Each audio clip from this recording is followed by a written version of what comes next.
et bienvenue à la Bellone. Merci d'être là, présent. On a la chance en fait à la Bellone là ce soir d'inaugurer donc la 6e édition de Africa is in the Future, qui a été initiée par Dani Ben Félix, qui se cache derrière l'écran. Donc du Point Culture, et aussi en collaboration avec tout un ensemble de partenaires qui sont ici ce soir, donc notamment le Cinéma Nova, le Goethe Institut de Bruxelles, le Centre Librex, Décor Atelier, le Café Congo, Niégué Niégué, et le festival Féministe Toi-même, et avec le soutien donc d'Africalia et de la Fédération Wallonie-Bruxelles.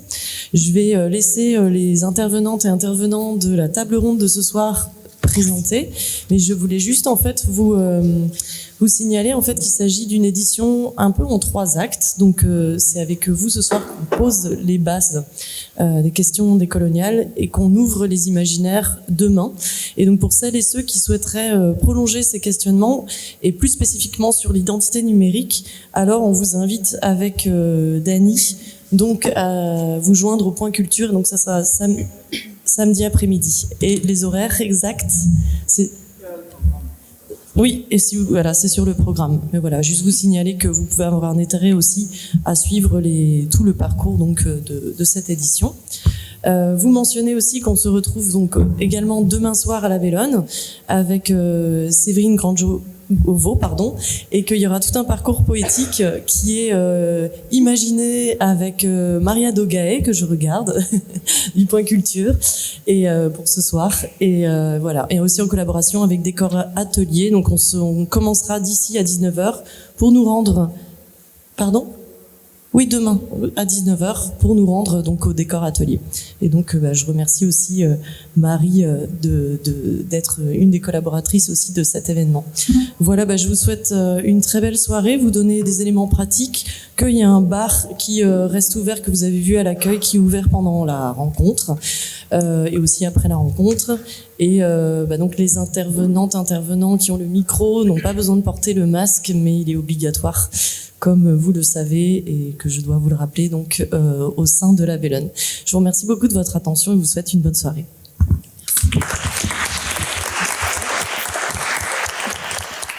Merci Emmanuel.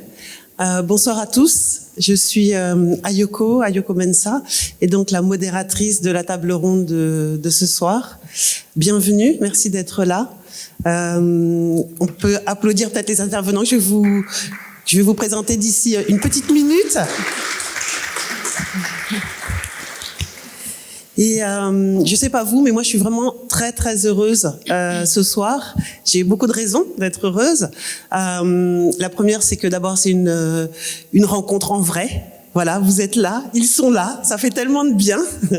On a découvert ces derniers temps les rencontres digitales, mais c'est vrai que rien ne remplace vraiment, je pense, une rencontre comme ce soir. Donc c'est déjà vraiment un grand bonheur.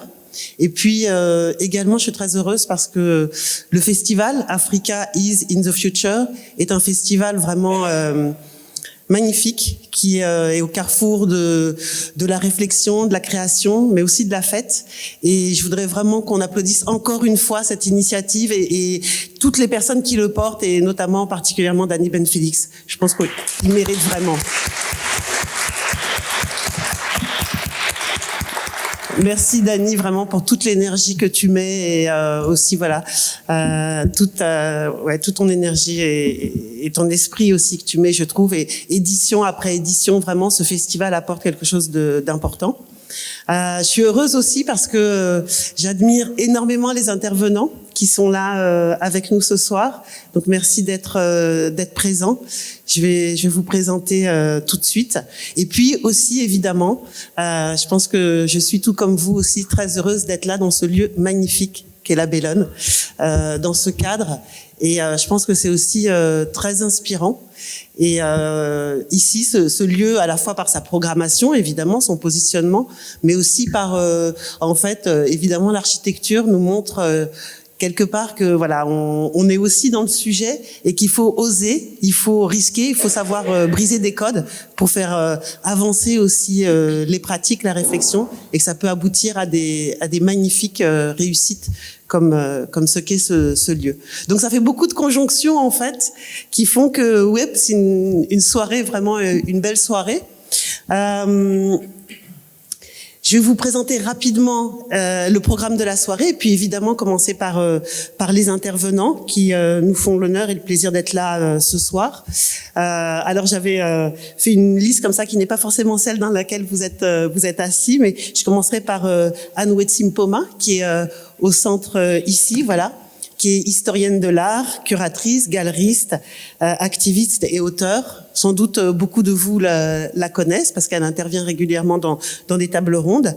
Wetsi, donc vous êtes présidente aussi d'une ASBL, Nouveau Système Artistique, et de la galerie Wetsi Gallery qui a ouvert en 2019 à Citygate et qui se consacre notamment à la revalorisation en fait des artistes afrodescendants. De manière large, mais qui est né aussi du constat d'invisibilisation des artistes noirs. Donc on y reviendra. Merci d'être là. Et rapidement, vous faites plein de choses, mais notamment, on peut mentionner quand même que vous êtes dans le groupe d'experts chargé par la Commission fédérale belge d'analyser le passé colonial de la Belgique. Donc ça, c'est quand même voilà je pense une position quand même assez particulière et intéressante. Je pense qu'on aura l'occasion d'y revenir. Étienne Minungu, merci beaucoup d'être là. Vous êtes comédien, conteur, metteur en scène et dramaturge, mais aussi un entrepreneur culturel. Vous avez fondé le Festival des Récréatrales en 2002 à Ouagadougou. Et c'est un festival, on peut dire vraiment décolonial avant l'heure, mais on y reviendra, qui réunit à peu près une centaine d'artistes en fait de tous les pays africains, mais aussi d'Europe, pendant plusieurs mois pour des résidences en fait de création et aussi de réflexion en fait, hein. Et puis de présentation qui se termine par un festival. Donc c'est vraiment un très très belle manifestation. Et puis sans doute beaucoup d'entre vous aussi ont vu Étienne sur des scènes de théâtre ici en Belgique, notamment dans M'appelle Mohamed Ali de Dieudonné Nyanguna, Cahier d'un retour au pays natal d'Aimé Césaire, et plus récemment Traces de Felwine Sarr. Donc en tout, en fait, depuis le début de votre carrière, vous avez fait plus de 450 représentations à travers le monde. Et donc on est content que vous soyez là parce que vous n'êtes pas souvent ici à Bruxelles. Donc c'est une chance vraiment de vous avoir ce soir. Merci. À votre gauche, Marie Oumouza. Merci beaucoup, Marie, d'être ici aussi ce soir pour voilà cette discussion. Vous êtes coordinatrice à Décor Atelier, qui est ce tiers-lieu à Molenbeek, dont vous allez nous dire un peu plus, qui est ouvert depuis quelques temps.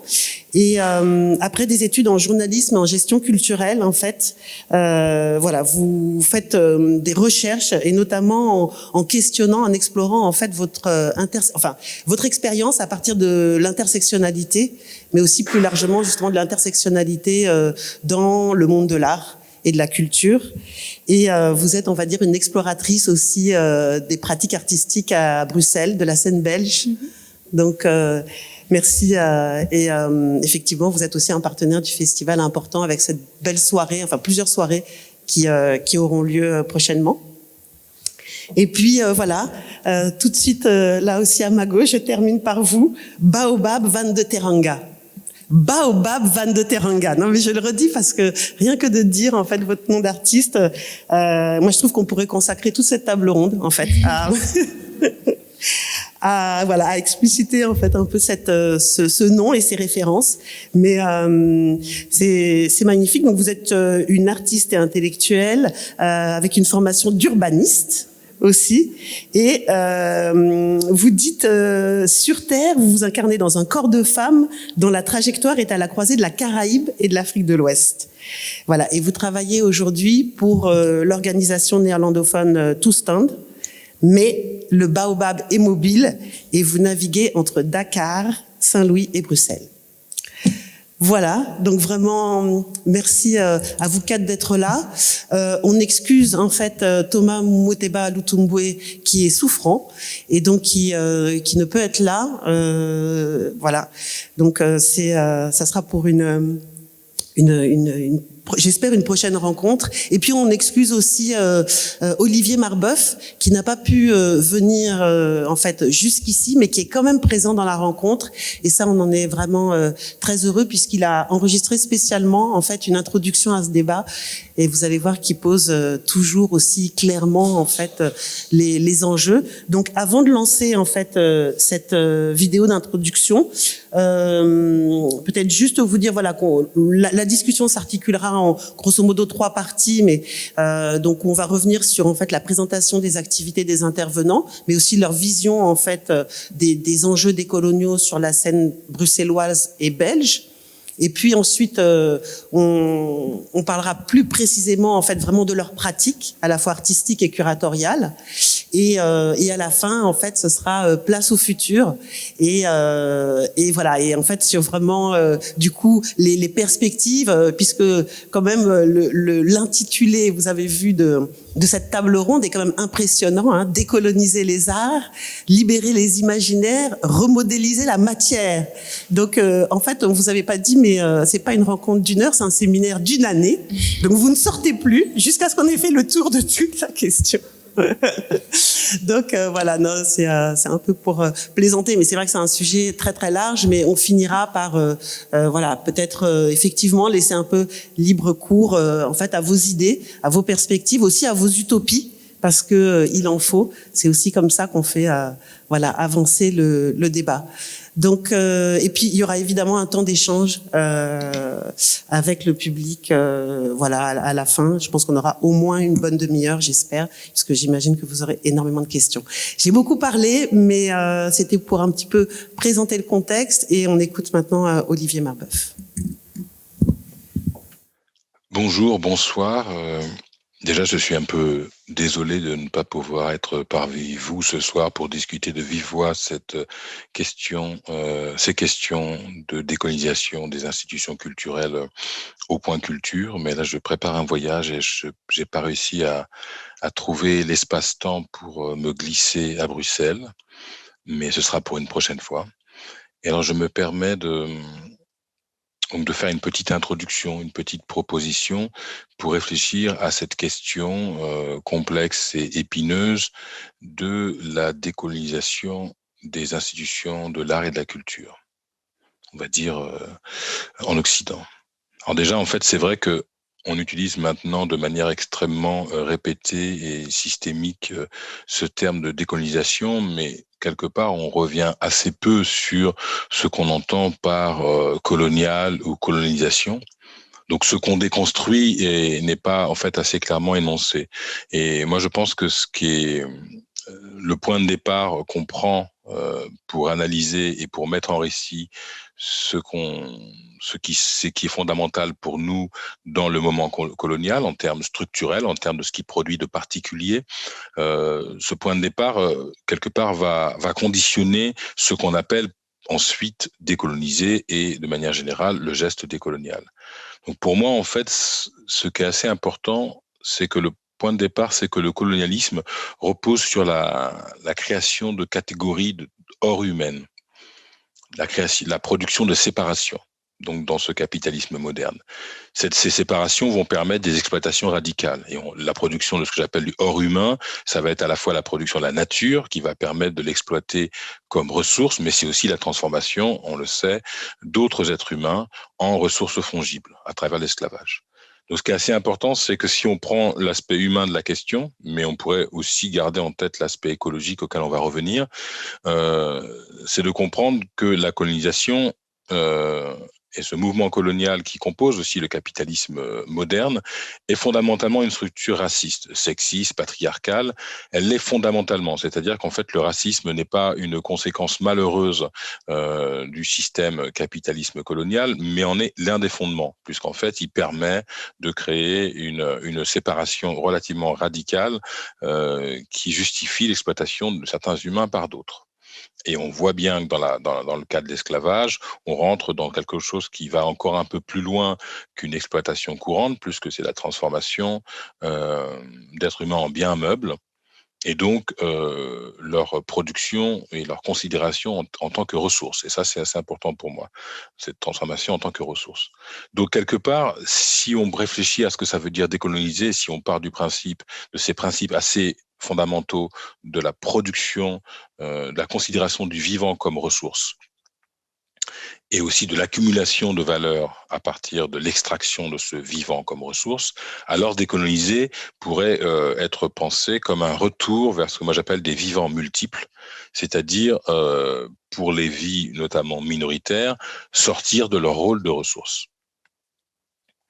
Et ce qui est important, c'est que ça nous permet d'aborder un point qui a, à mon avis, assez clé dans le discours sur la décolonisation des institutions culturelles et artistiques, c'est qu'en fait, il ne suffit pas de réaliser une politique de diversité, c'est-à-dire d'introduire des personnes minoritaires, non blanches, queer, non valides dans les institutions, quelles qu'en soient les fonctions, pour fondamentalement sortir des vies minoritaires de leur rôle de ressources. Moi, je l'ai écrit déjà, je pense qu'en fait, notamment pour ce qui est des personnes racisées, c'est qu'elles continuent de jouer dans les institutions le rôle de ressources, c'est-à-dire le rôle d'un ensemble d'images qui vont être mises en scène. Et cette mise en scène des ressources comme des images du monde, je l'opposerais à la production de mondes repeuplés et vivables pour différentes expériences de vie. C'est-à-dire que, pour être plus précis, j'opposerais l'idée d'une politique de la diversité qui serait une absorption par des centres de puissance culturelle et artistique, une absorption de toutes les formes de vie pour les mettre en scène, et donc quelque part un mouvement centripète de l'extérieur vers l'intérieur des centres, ces centres donc conservant leur espèce de fonction de plantation, dans la mesure où ils absorbent des ressources et produisent de la valeur, et en absorbant donc de plus en plus de formes de vie dans leur entour. Et j'opposerais un mouvement centrifuge qui serait pour moi une vraie écologie politique et radicale décoloniale, qui serait donc un mouvement qui permet au contraire, au lieu d'absorber dans des centres artistiques et culturels tout un ensemble de diversités qui vont être mises en image en scène comme des images du monde, c'est plutôt produire vers l'extérieur, dans ce mouvement centrifuge, un monde repeuplé de divers. Donc j'oppose un peu, même assez clairement, une politique de diversité qui est pour moi une politique de continuité du capitalisme moderne, c'est-à-dire c'est continuer par d'autres moyens de considérer des corps comme ressources, mais c'est aussi poursuivre un système qui me semble être la priorité de nombreux musées, centres d'art et lieux de culture, théâtre, c'est de surtout ne pas changer, paradoxalement. Donc le discours du changement avec le vocabulaire décolonial est d'abord un discours qui masque une absence de désir de changer. Et pour ne pas changer, il faut changer un peu en apparence. Si on veut changer en profondeur, c'est vrai qu'il faut vraiment penser en termes d'une écologie.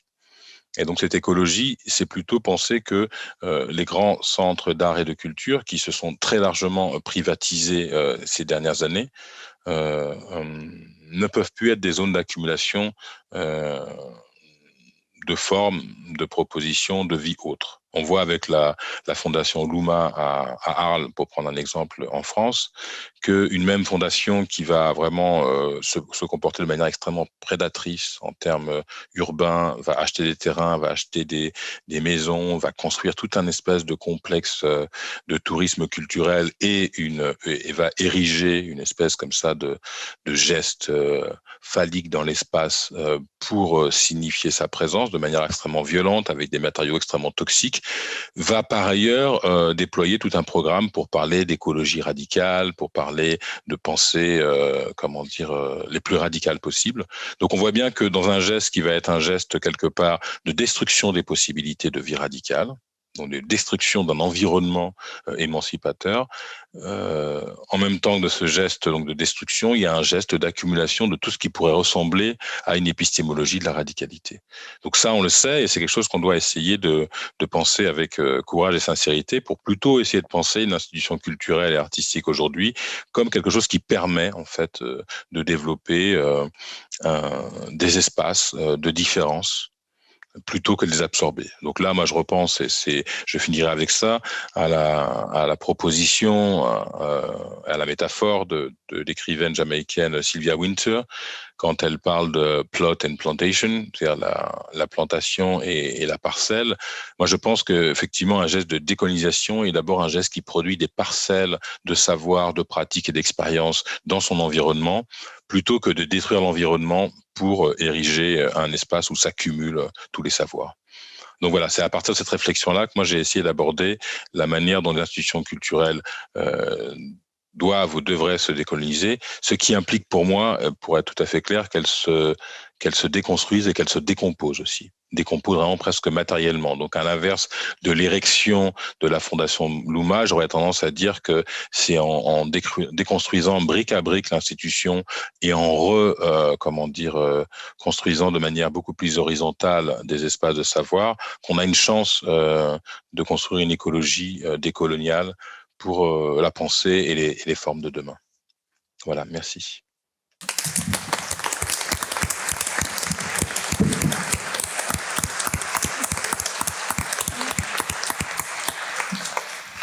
Bon, on ne pouvait rêver mieux comme introduction. Il faut dire que là, voilà.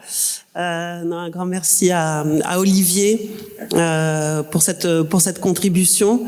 Évidemment, on vous invite à lire ces différents textes et tout ça, et puis on espère que il y aura un deuxième round de ce débat aussi où il pourra être là. Mais tout de suite, je vous invite effectivement à la fois réagir à ce que dit Olivier dans cette introduction, et puis peut-être à revenir un peu alors sur vous aussi, à la fois vos activités et puis votre vision de cette écologie en fait culturelle qui est la nôtre ici en Belgique. Comment vous la percevez? Oui. Ouais. Ok, let's go. En fait, je voulais dire un autre truc pour commencer, et du coup, ce que je vais dire va être une réaction à ce qu'Olivier Marbeuf a dit, qui ne sera. Mais tu peux faire défiler quand même les.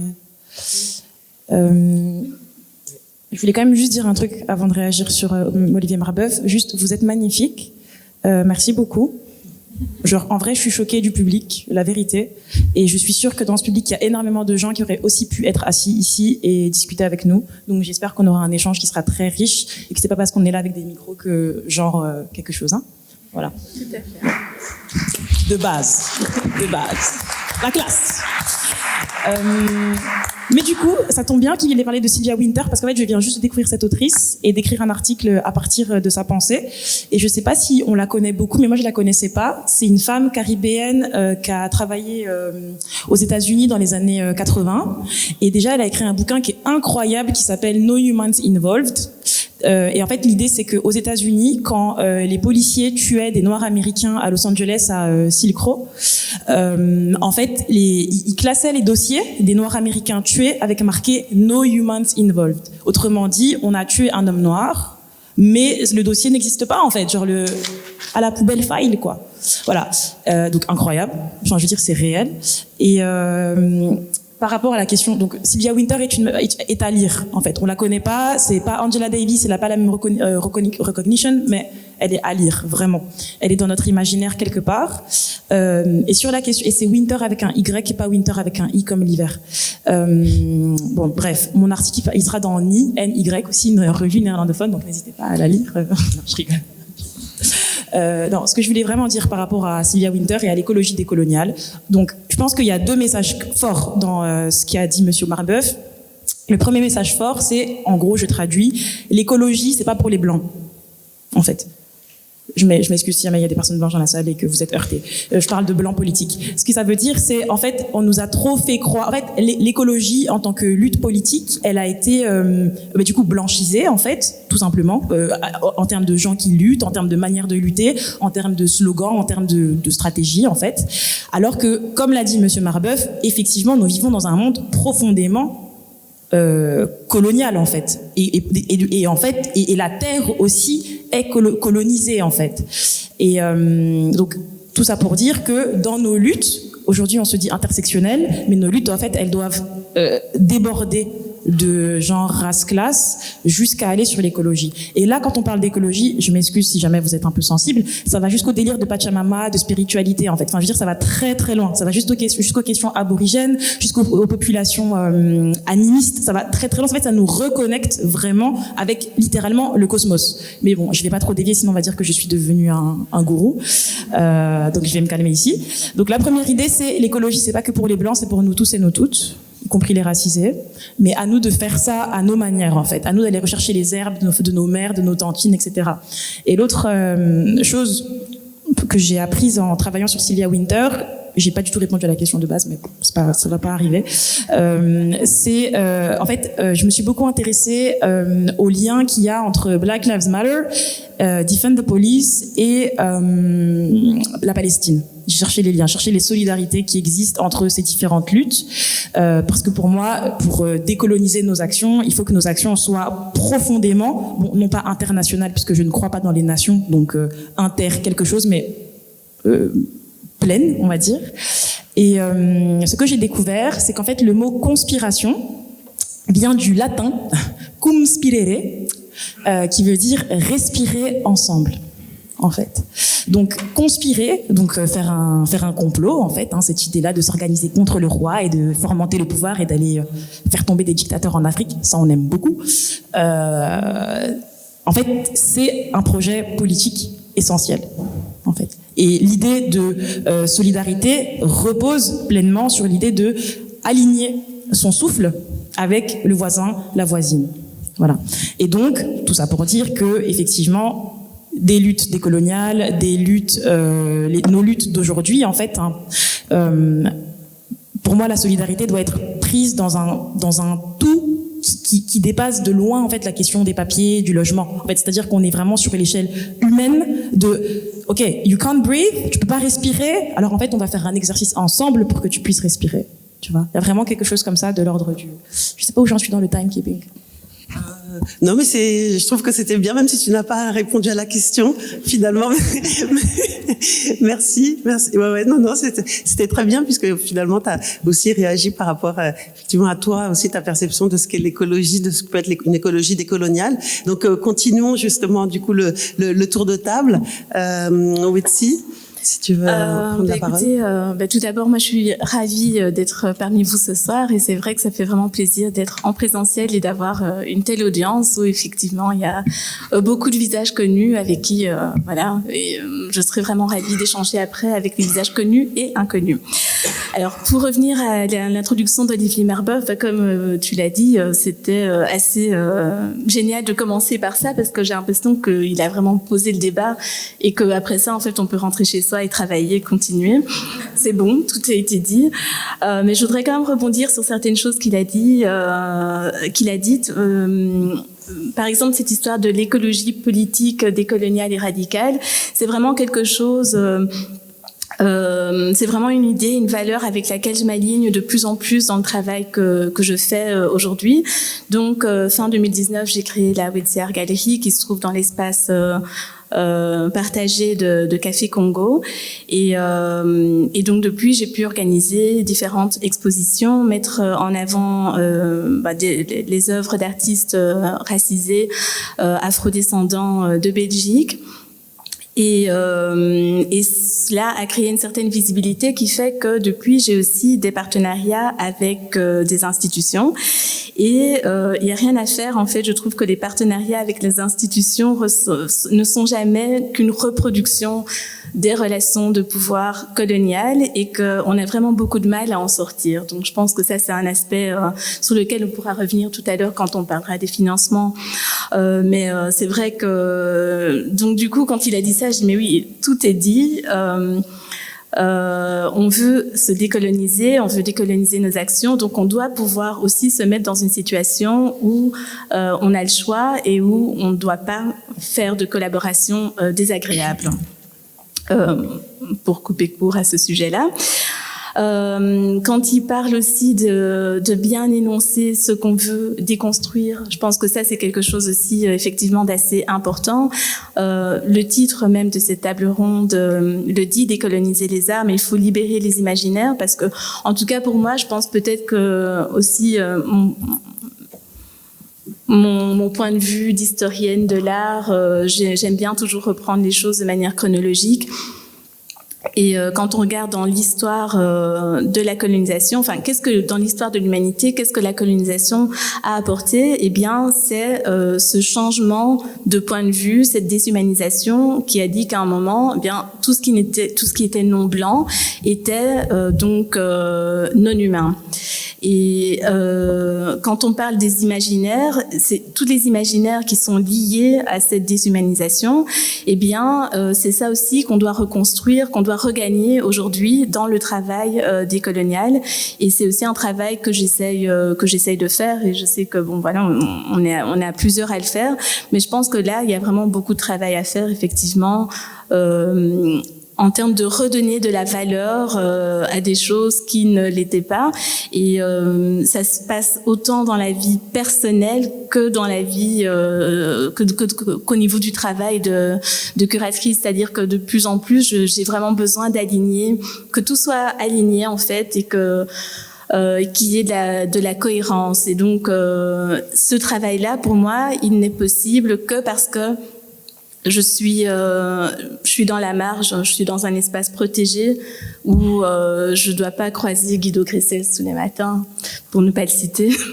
Mais ou en tout cas, je peux me permettre de travailler dans un espace, lui, qui est protégé et où un safe space, en fait. Et ça, je pense que c'est vraiment quelque chose d'important. Donc, quand on parlera de l'avenir, il faudra aussi voir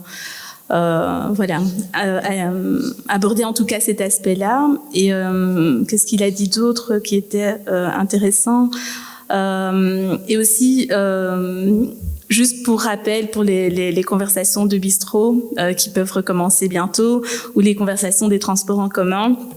J'adore parce que dès le départ, il replace le débat, il remet les choses à leur place quand il dit le racisme est au fondement du monde capitaliste, et c'est pas une conséquence malheureuse, parce que toutes les personnes avec qui on a des discussions sur ce sujet, mais toutes, enfin vraiment quand on parle des conversations de la rue, disent oui, mais tout le monde est comme ça, le racisme ça existe partout, en Afrique aussi, et le racisme est toujours présenté comme une conséquence malheureuse, effectivement, d'un fonctionnement humain, de la psychologie humaine, et du coup, ça efface effectivement à quel point non, le capitalisme le racisme est au fondement du monde capitaliste, et si on veut éliminer le racisme, eh bien, il va falloir s'attaquer aux bases du capitalisme dans notre société. Et notamment, effectivement, aussi à la matrice culturelle, puisque en fait, ce qu'il dit, c'est que cette matrice culturelle, elle produit finalement la race et la racialisation des personnes. Merci, Wetsi. Étienne, à toi la parole. Juste peut-être aussi, je voudrais vous dire que finalement certains d'entre vous sont venus avec des images aussi ou des vidéos liées à ce que vous faites, et donc on vous en remercie. Je ne sais pas à quel moment en fait peut-être tu souhaites qu'on projette le film peut-être un peu plus tard, ou comme tu veux. À toi la parole en tout cas. Oui, je vois. Je vous remercie de m'avoir invité ici, et je vous remercie aussi de votre présence. Je vais vous avouer une chose, c'est un sujet qui, le sujet sur la décolonisation des arts et tout ce débat qui a très fort cours ici et là, dans les colloques et dans les rencontres. Il fut un moment où ça m'a beaucoup ennuyé.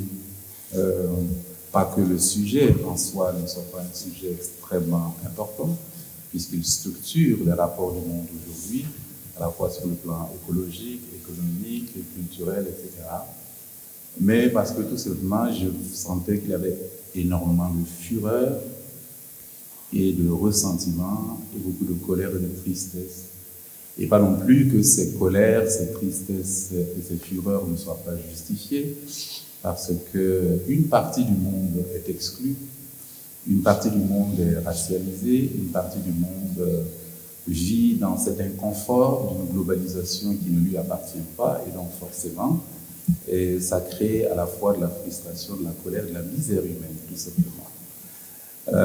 Ça ne m'a pas intéressé tout simplement parce que je me suis posé la question à mon endroit, à moi, en tant que poète, acteur, comédien, quel espace je défriche moi. Et il se trouve que j'ai la chance et le privilège d'aller et venir sur plusieurs continents et de voir aussi à certains espaces de rencontres et de refus de rencontres, eh bien, se mettre en place le système colonial. Quelques anecdotes. Quand j'arrivais ici à Zaventem, à l'aéroport de Zaventem, et que je présentais ma carte d'identité d'étranger au départ, on me posait la question sur la date de naissance de ma femme. Au début, je ne comprenais pas. Je pensais que c'était une blague du matin parce que les avions qui viennent d'Afrique arrivent toujours vers 4h30, 5h. Et donc, je me suis dit, tiens, le policier, il a dû passer une très bonne nuit, il a envie de plaisanter. Et moi, je lui avais demandé à l'époque, quand il m'a demandé quelle était la date de naissance de ma femme, et je lui ai demandé, et celle de votre maman, son anniversaire, c'est quand? Et j'avais fait une bourde. Et en fait, en vous posant cette question, sur le fichier et le registre de la police des frontières, on peut ainsi savoir si vous avez fait un mariage blanc ou pas. Et donc, si vos papiers sont authentiques. Parce que sur la carte d'identité belge, dans le fichier qui apparaît devant, à l'écran on sait très bien comment vous avez acquis cette carte, et c'est par mariage, donc par mariage, et donc forcément, vous devez connaître le nom et le prénom de votre femme et bien sûr sa date de naissance. À cette frontière du matin, à 5h30, vous voyez très bien comment est-ce que le monde se divise. Et plein d'autres petites anecdotes de ce genre que beaucoup d'entre vous avez vécu ici et là, comme par exemple de vérifier plusieurs fois votre passeport, parce que si vous avez un passeport européen alors que vous êtes africain, eh bien, ce passeport devient suspect, alors que les autres peuvent passer. Donc la coloration, donc la démarcation, elle est présente à ces espaces de frontières. Et puis, ça va être d'autres anecdotes aussi. En tant que comédien, quand je suis ici en Belgique à partir de 2004 pour commencer à travailler, je ne suis appelé que pour des rôles précis. Mais pas de la faute des metteurs en scène, mais parce que tout simplement, pour l'instant, dans l'imaginaire collectif du public, la couleur est un signe. Et que ce signe est un signe de lecture. Et que donc, pour la facilité, la compréhension de l'histoire qui est présentée, il n'est quand même pas possible que Hamlet soit noir et que Ophélie soit blanche. Donc, même sur le plan dramaturgique, ces choix qui sont induits par un imaginaire bien ancré et qui ne n'autorise pas de franchir la ligne couleur pour être maintenant dans un imaginaire tout autre peuplé, tout autre niveau de récit, de compréhension, etc., etc. Et c'est dans ce moment qu'alors, face à cela, ce qui m'a fort intéressé, ce n'est pas le débat politique en tant que tel, mais comment moi, à mon endroit, sur le plan poétique et artistique, j'inscris mon travail.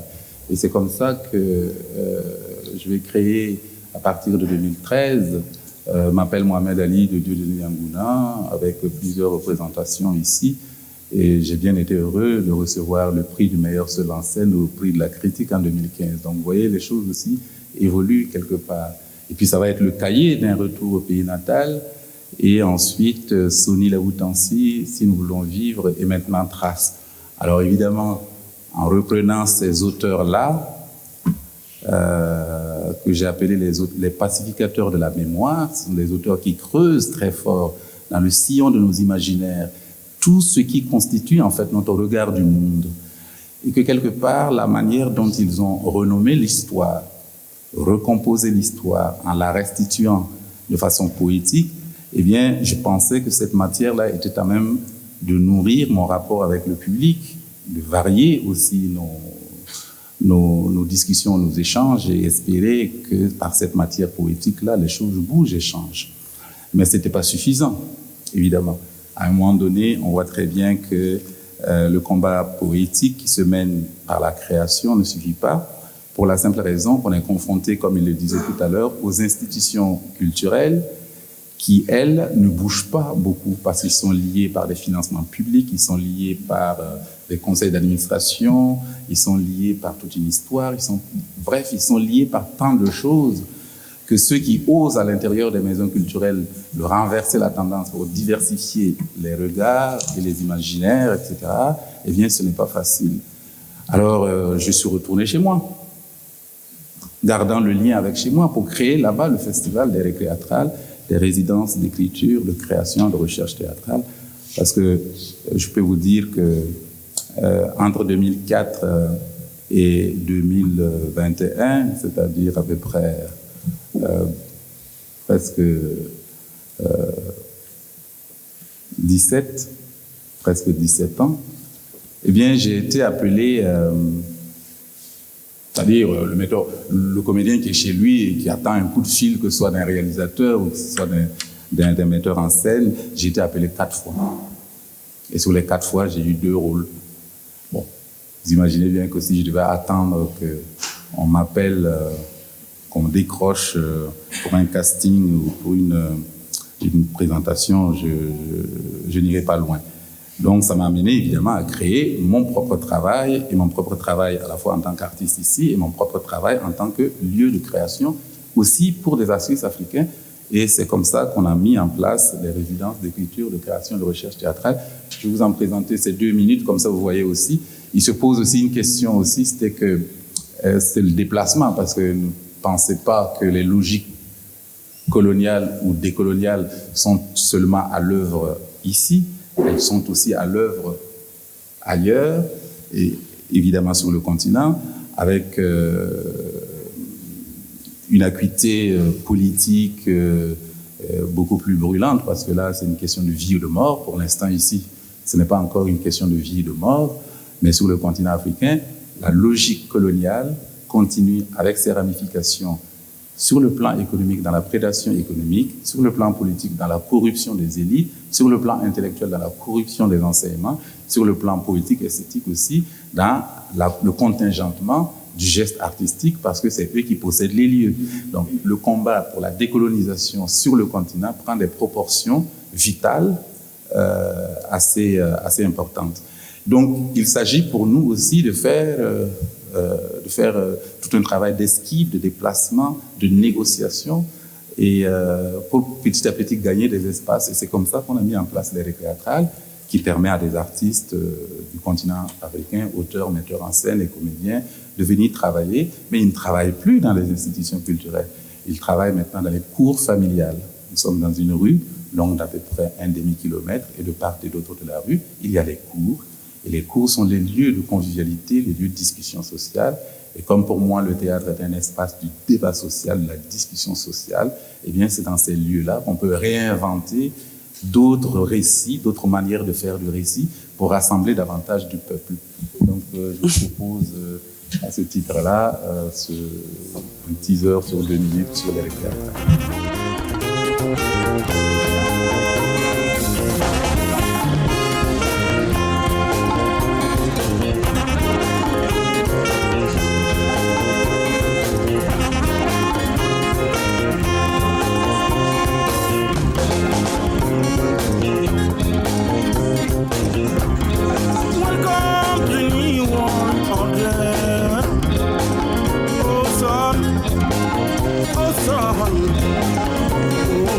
Son,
processus aussi de dialogue et de contamination d'autres espaces comme ici se fait. Donc il y a des auteurs qui viennent, on découvre des metteurs en scène et des créations et qui viennent poursuivre le débat ici parce que évidemment c'est un travail de très longue patience. Si pendant 3 ou 4 siècles quelque chose s'est cristallisé dans notre manière de voir le monde, on imagine bien que le combat pour changer l'angle du monde et qui a besoin de récits multiples a aussi besoin d'un processus très long de travail. Merci Étienne, merci beaucoup. C'est vrai que c'était super pour déjà nous plonger dans ce que vous faites et aussi dans le propre de cette démarche artistique que tu étais en train d'expliciter, mais je pense qu'on va y revenir là dans un deuxième temps et terminer le tour de table en revenant ici à Bruxelles avec Marie. Bonsoir et merci Marie encore d'être là. Peut-être aussi si donc vous pouvez réagir à la fois sur l'introduction d'Olivier et puis sur à la fois vos activités, votre vision en fait de cette écologie culturelle décoloniale dont parle Olivier. Merci. Bonsoir à toutes les personnes présentes ce soir. Merci aussi aux personnes avec qui je partage la discussion. J'ai déjà appris beaucoup de choses ce soir. Je prends des notes partout. Donc c'est super chouette.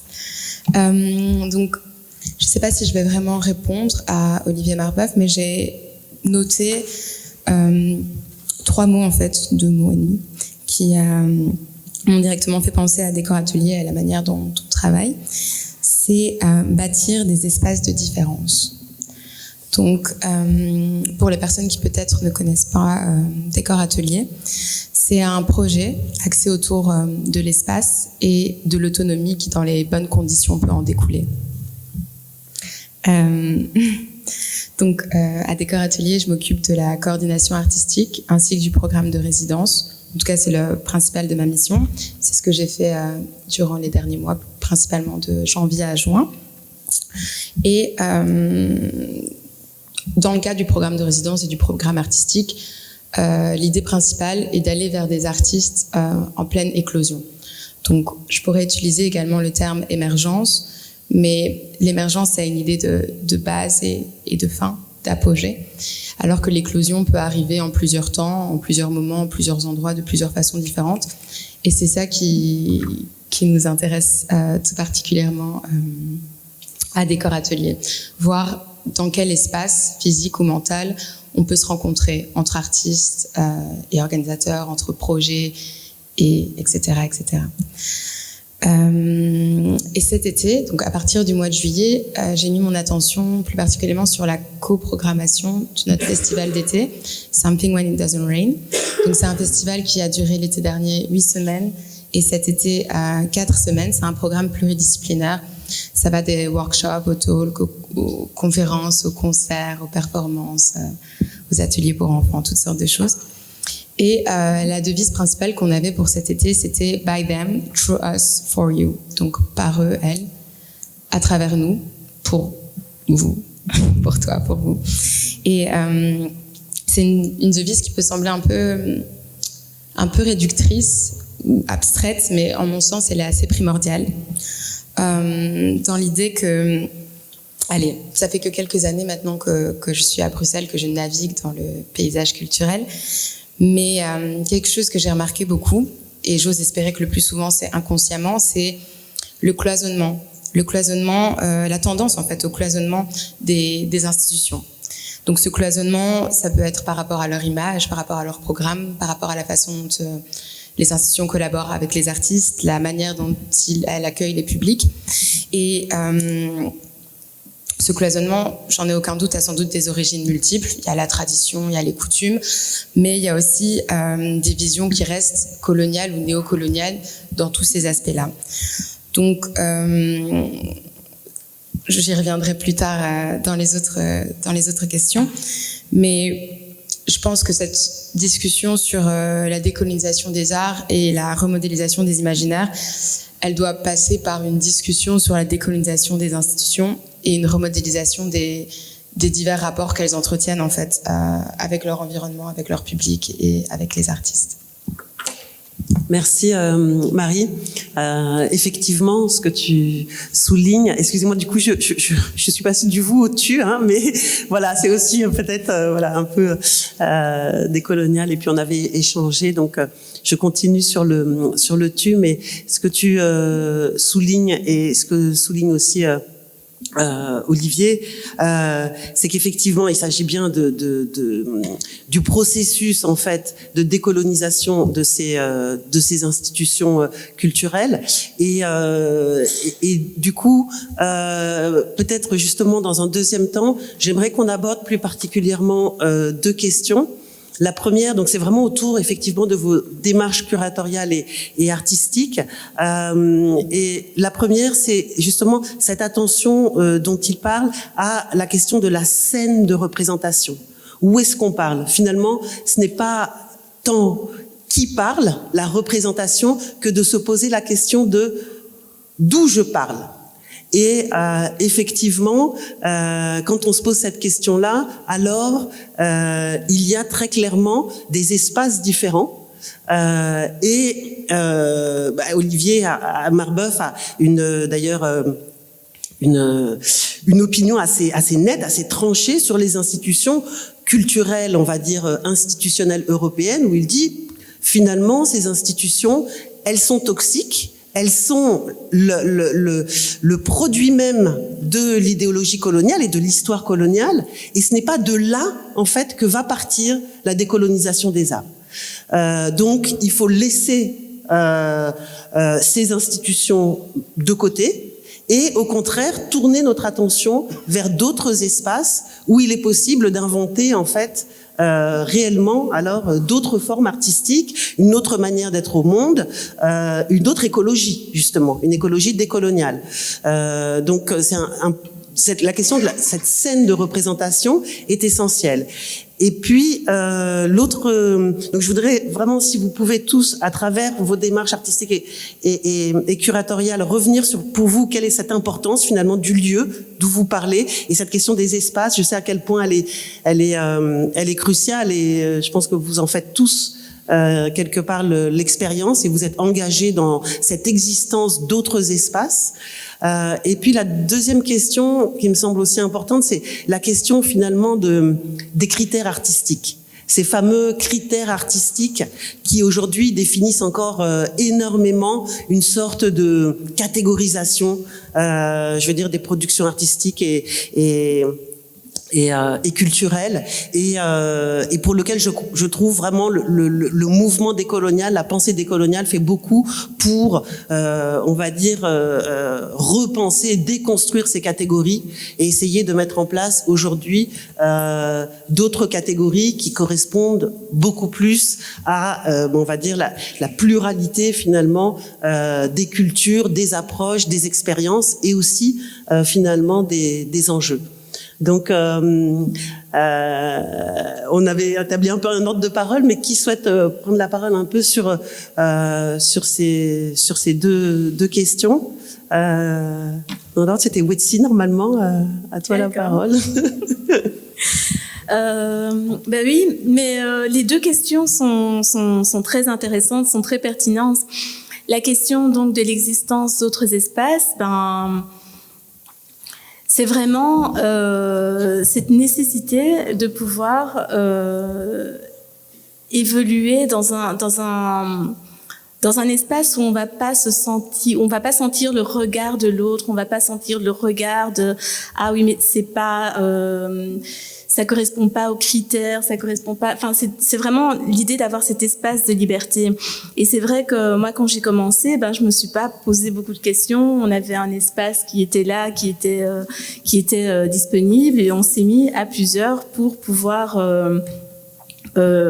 occuper l'espace, le louer, sans à aucun moment faire appel à des subsides ou à quoi que ce soit.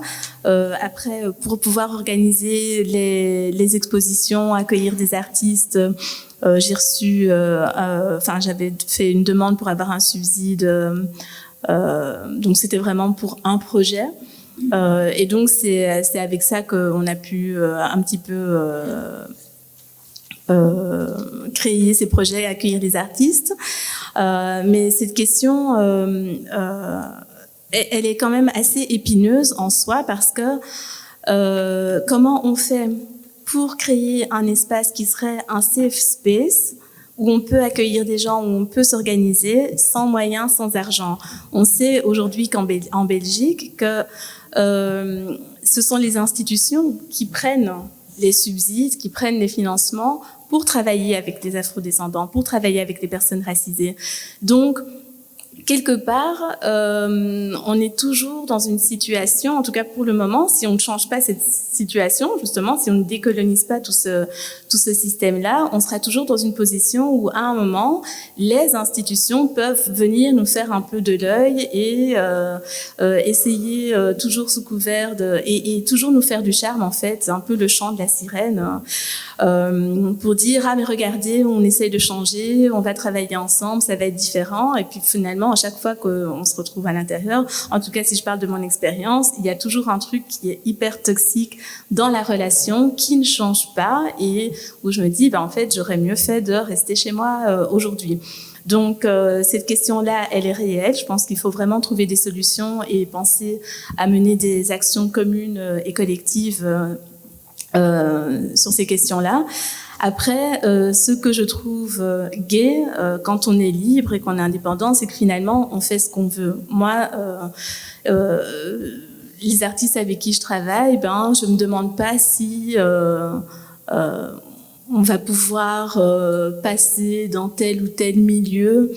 Je me demande pas si ça va attirer les grandes galeries. Je ne me pose pas de questions comme ça. J'ai juste une connexion avec parfois une personne, avec un artiste, avec une œuvre d'art, avec des œuvres d'art, et je choisis vraiment que comme ça. Et donc je trouve que la question, en fait, c'est une bonne question dans ce cadre-ci, parce que la prochaine exposition que je fais à la Wettier Art Gallery, c'est avec une artiste qui est algérienne, et qui a commencé réellement, donc elle est architecte de formation, et elle a commencé réellement à peindre, enfin elle a toujours peint, dessiné, mais la série de peintures qu'on va montrer, c'est une série de peintures qu'elle a produite quand elle était en état psychotique. Et donc moi je trouvais que... Enfin, je me suis pas posé beaucoup de questions. Ces peintures m'ont touchée. Je me suis dit, il faut que je travaille avec elle et que je montre son travail. Je ne suis pas, la question, par exemple, des critères, de savoir, ah, mais c'est pas une jeune artiste, est-ce que ça va plaire aux collectionneurs? Toutes ces questions-là ne sont pas des questions qui interviennent. Et je pense que ça, c'est quand même assez, c'est assez important. Et dans son travail, ce que je trouve intéressant, c'est que ça amène la question des critères, effectivement. Qu'est-ce qui est valide? La question de la folie dans l'art, en fait, c'est une question qui revient quand même de manière assez récurrente, même dans les institutions mainstream, pour le coup. Et puis, ce qui est intéressant aussi, c'est que elle, dans ses œuvres, elle raconte un peu le voyage et la situation dans laquelle elle s'est retrouvée en tant que femme exilée à plusieurs reprises. Donc, elle a quitté l'Algérie, elle s'est retrouvée en France, et puis de la France, elle s'est retrouvée aux États-Unis. Et ce sont ces différents voyages et cette violence aussi de l'exil qu'elle raconte à travers ses peintures, quoi. Peut-être une question, est-ce que cette artiste, justement, elle a exposé dans des galeries, on va dire, dites, où il y a vraiment, en fait, Anne, tu rencontres des artistes qui sont totalement invisibilisés, qui ne trouvent pas, en fait, d'espace d'exposition dans les institutions, justement, culturelles classiques, et où finalement, ton espace permet, en fait, à ces artistes d'exposer, sinon, en fait, leurs œuvres ne sont tout simplement pas partagées avec un public. Est-ce que c'est le cas ou la plupart du temps? Oui, la plupart du temps, c'est vraiment le cas. Et alors, du coup, j'essaye de trouver un cas qui n'aurait pas été ce cas-là. Là, comme ça, j'en vois pas. Pardon? Oui, tout à fait. Peut-être là-dessus, on pourrait écouter Marie aussi sur la question de justement toute cette démarche curatoriale avec des artistes qui sont totalement ignorés des institutions parce que finalement ils ne rentrent pas dans les catégories habituelles de l'art, dans les catégories et voilà classiques et même du monde aussi de l'art contemporain. Est-ce que c'est aussi quelque chose finalement que tu rencontres, que tu découvres et avec lequel vous essayez justement de travailler différemment à Décor Atelier, de présenter ces artistes et puis de finalement aussi produire un discours sur ces œuvres et ces artistes qui bien souvent n'existent pas ou en tout cas n'est pas rendu public. Oui. Disons que dans la position que j'occupe à Décor Atelier, j'ai la chance de pouvoir expérimenter au même moment la curation et la production. Donc le fait d'avoir ces deux postes, avec le temps, ça me permet de réaliser aussi que tant les esprits, que les pratiques, que les lieux et institutions culturelles et artistiques sont des espaces physiques et mentaux. Et au sein de ces espaces physiques et mentaux, on retrouve des mécanismes, des habitudes, des coutumes qui, si elles sont pas envisagées avec beaucoup de recul, deviennent à ce moment-là, mettent à mal en fait et cloisonnent l'expression des expériences des artistes de la diaspora afro-descendant. Et c'est là que pour moi, l'identité même de Décor Atelier, c'est-à-dire un projet en constante évolution, me permet dans ma position comment dire, d'avoir des rapports sincères. Donc, dans la question que tu me posais, tu disais des artistes qui ne sont pas reconnus, qui sont ignorés par les institutions. Dans les échanges que j'ai, il y a de ça, c'est vrai. Certains artistes, certaines artistes m'expriment cela. Mais aussi, surtout, je ressens que pour beaucoup, c'est pas tellement ça. C'est pas un goal, c'est pas une priorité, et c'est parfois même mieux d'être ignoré par certaines institutions pour certaines raisons. Et sur cette base de compréhension, parce que la plupart du temps, je comprends leurs raisons aussi. Il y a beaucoup de choses d'autres. Il y a beaucoup d'autres choses qui peuvent naître. Il y a beaucoup d'autres échos qui peuvent s'installer parce que embrasser cette idée, ce recul que ces artistes peuvent avoir envers ces institutions et essayer de comprendre pourquoi, ça permet d'embrasser aussi leur autonomie et leurs incertitudes, tant dans leur pratique que dans l'expression de leurs identités. Donc j'observe beaucoup en tout cas que à Décor Atelier, les artistes en résidence et avec lesquels on a la chance de pouvoir travailler. Je vais rebondir en fait sur quelque chose qu'avait dit Olivier Marbeuf par rapport à la notion de la colonisation qui veut dire des choses différentes pour tout le monde. Pour certains, c'est une notion, pour d'autres, c'est un souvenir, pour d'autres, c'est une expérience actuelle, pour d'autres, c'est une théorie, quelque chose à s'en défaire, quelque chose à embrasser. Et pour beaucoup d'artistes aussi, c'est leur expression artistique, leur expression de leur identité et la façon de se reconnecter, d'y trouver un sens, comment dire, oui, d'exprimer en fait leur pratique. Et le fait que cette idée de décolonisation, même de colonisation, ait des sens différents pour tout le monde, ça, pour moi, ça appuie, ça souligne l'idée que la décolonisation, ça va aussi être quelque chose de différent pour tout le monde. Donc, pour certains artistes, décoloniser leur pratique, ça voudra pas dire la même chose que pour moi, et il n'y a pas de raison que ça veuille dire la même chose que pour moi, vu que la colonisation ne veut peut-être pas dire la même chose pour tous les deux. Et en étant à l'aise avec cette idée, peut-être que on enfermera moins les artistes dans une case, ou à l'inverse, on les retirera moins d'une case qu'ils ont créée pour eux-mêmes. Parce que c'est un risque aussi au sein du processus de décolonisation, pousser, inviter avec insistance certains artistes à aborder certaines thématiques, ou l'inverse, les éloigner de certaines thématiques parce qu'elles seraient répétitives, rébarbatives, vues et revues. C'est pas ça, décoloniser les arts. Décoloniser les arts, c'est être conscient des différentes... Enfin, je sais pas ce que c'est en fait, mais ça passe aussi par la conscience de la pluralité de ces termes et de ces notions et de ces expériences. Je sais pas si j'ai répondu à la question, mais c'est ça que je voulais dire. Si, ouais, tout à fait. Mais peut-être juste, est-ce que tu peux revenir un petit peu sur aussi une des réflexions que tu as eues, je pense, à travers ta pratique artistique, sur parfois, justement, même peut-être dans les espaces dits décoloniaux et dans les processus comme ça, ou vraiment de réflexion critique sur les pratiques curatoriales, sur les espaces d'exposition, l'assignation identitaire, c'est-à-dire finalement le tropisme que beaucoup ont de, alors pour les artistes maintenant qu'on appelle racisés, en tout cas, voilà, donc liés à l'Afrique ou afrodescendants, d'être, on va dire, justement, on recrée une catégorie en fait, hein, et on va réunir ces artistes ensemble sur la base donc d'une origine supposée, mais sans finalement, on va dire, prendre en compte, j'allais dire, aussi la diversité de leurs esthétiques, de leurs parcours, qui parfois sont totalement différentes. Est-ce que ça c'est, j'allais dire, est-ce que ça c'est aussi quelque chose que tu peux percevoir, et est-ce qu'il n'y a pas différentes strates justement dans ces processus de déconstruction des catégories et de décolonisation des pratiques? Pour répondre à cette question, je vais commencer avec mes billets personnels, comme ça c'est plus facile à expliquer.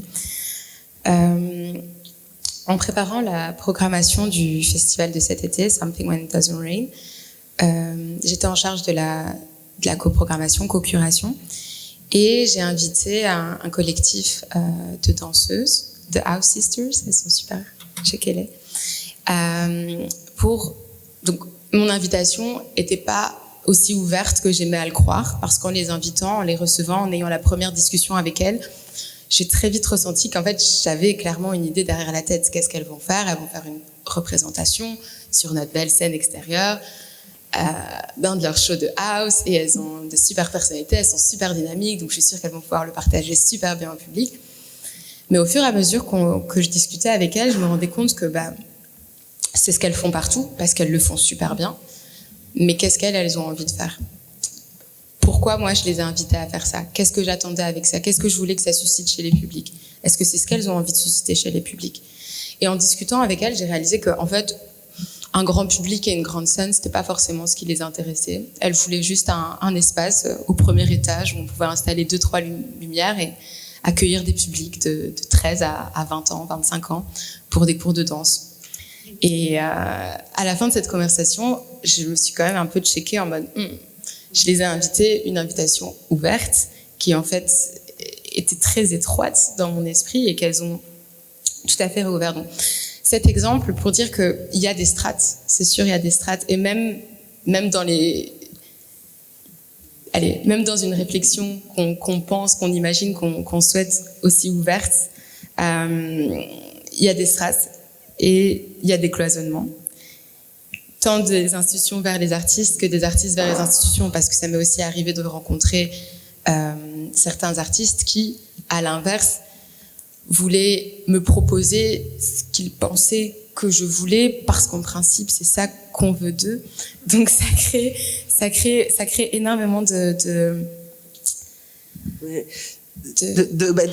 d'implicite en fait, d'attente implicite, et aussi je pense que ça montre que finalement c'est en fait on est tous concernés en fait. Je veux dire la matrice coloniale, ce que ça emprunte en fait, c'est une sorte d'air qu'on respire, de bain dans lequel on est tous, et c'est pas voilà, certains qui en sont extraits et d'autres pas. On est tous concernés par ce processus en fait de décolonisation et de déconstruction. Baobab peut-être, et puis si tu veux bien réagir.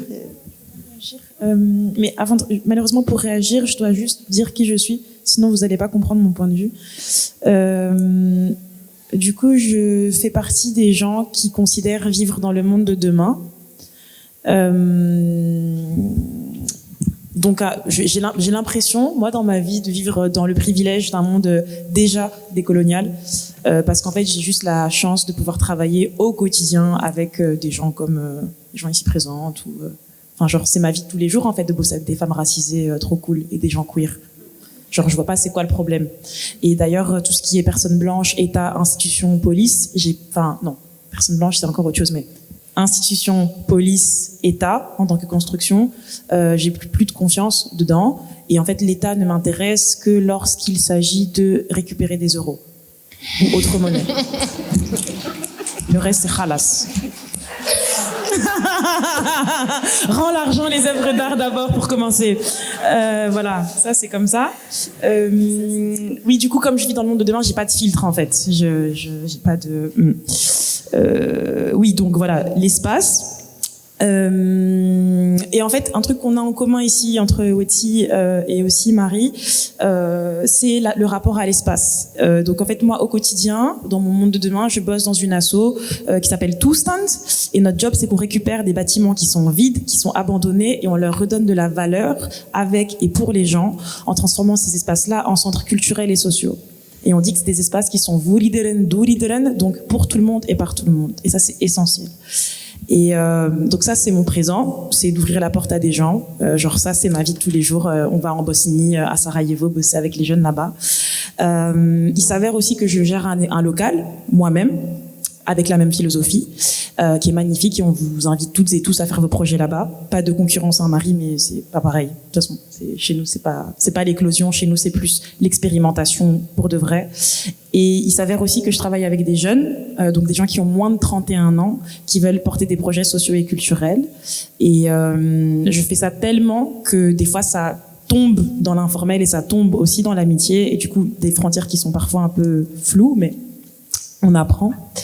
Et en termes de pratique curatoriale, je mélange en fait une réflexion et une analyse et une recherche multidisciplinaire sur la question de la police en tant qu'outil politique, que construction historique et coloniale, brutale. Et son ancrage, ses traductions en fait dans nos espaces urbains. En fait, je regarde comment est-ce que la ville est l'incarnation, enfin comment est-ce que la police dans la ville, comment est-ce que la police en fait est un bras, un outil, parfois un bras armé, parfois c'est un balai aussi pour gentrifier. Enfin bref, la police a différentes fonctions, et mon travail c'est en fait de prendre différentes sources, les assembler d'une manière un peu stylée et essayer de faire quelque chose avec ça. Autrement dit, j'ai lu plein de livres, et comme personne ne lit mes articles, il faut que je fasse des trucs artistiques pour que les gens puissent y avoir accès. Donc en fait, je fais de la traduction et en même temps de l'assemblage. Et certains espaces, comme Décor Atelier, me font de la place parfois pour faire ce travail.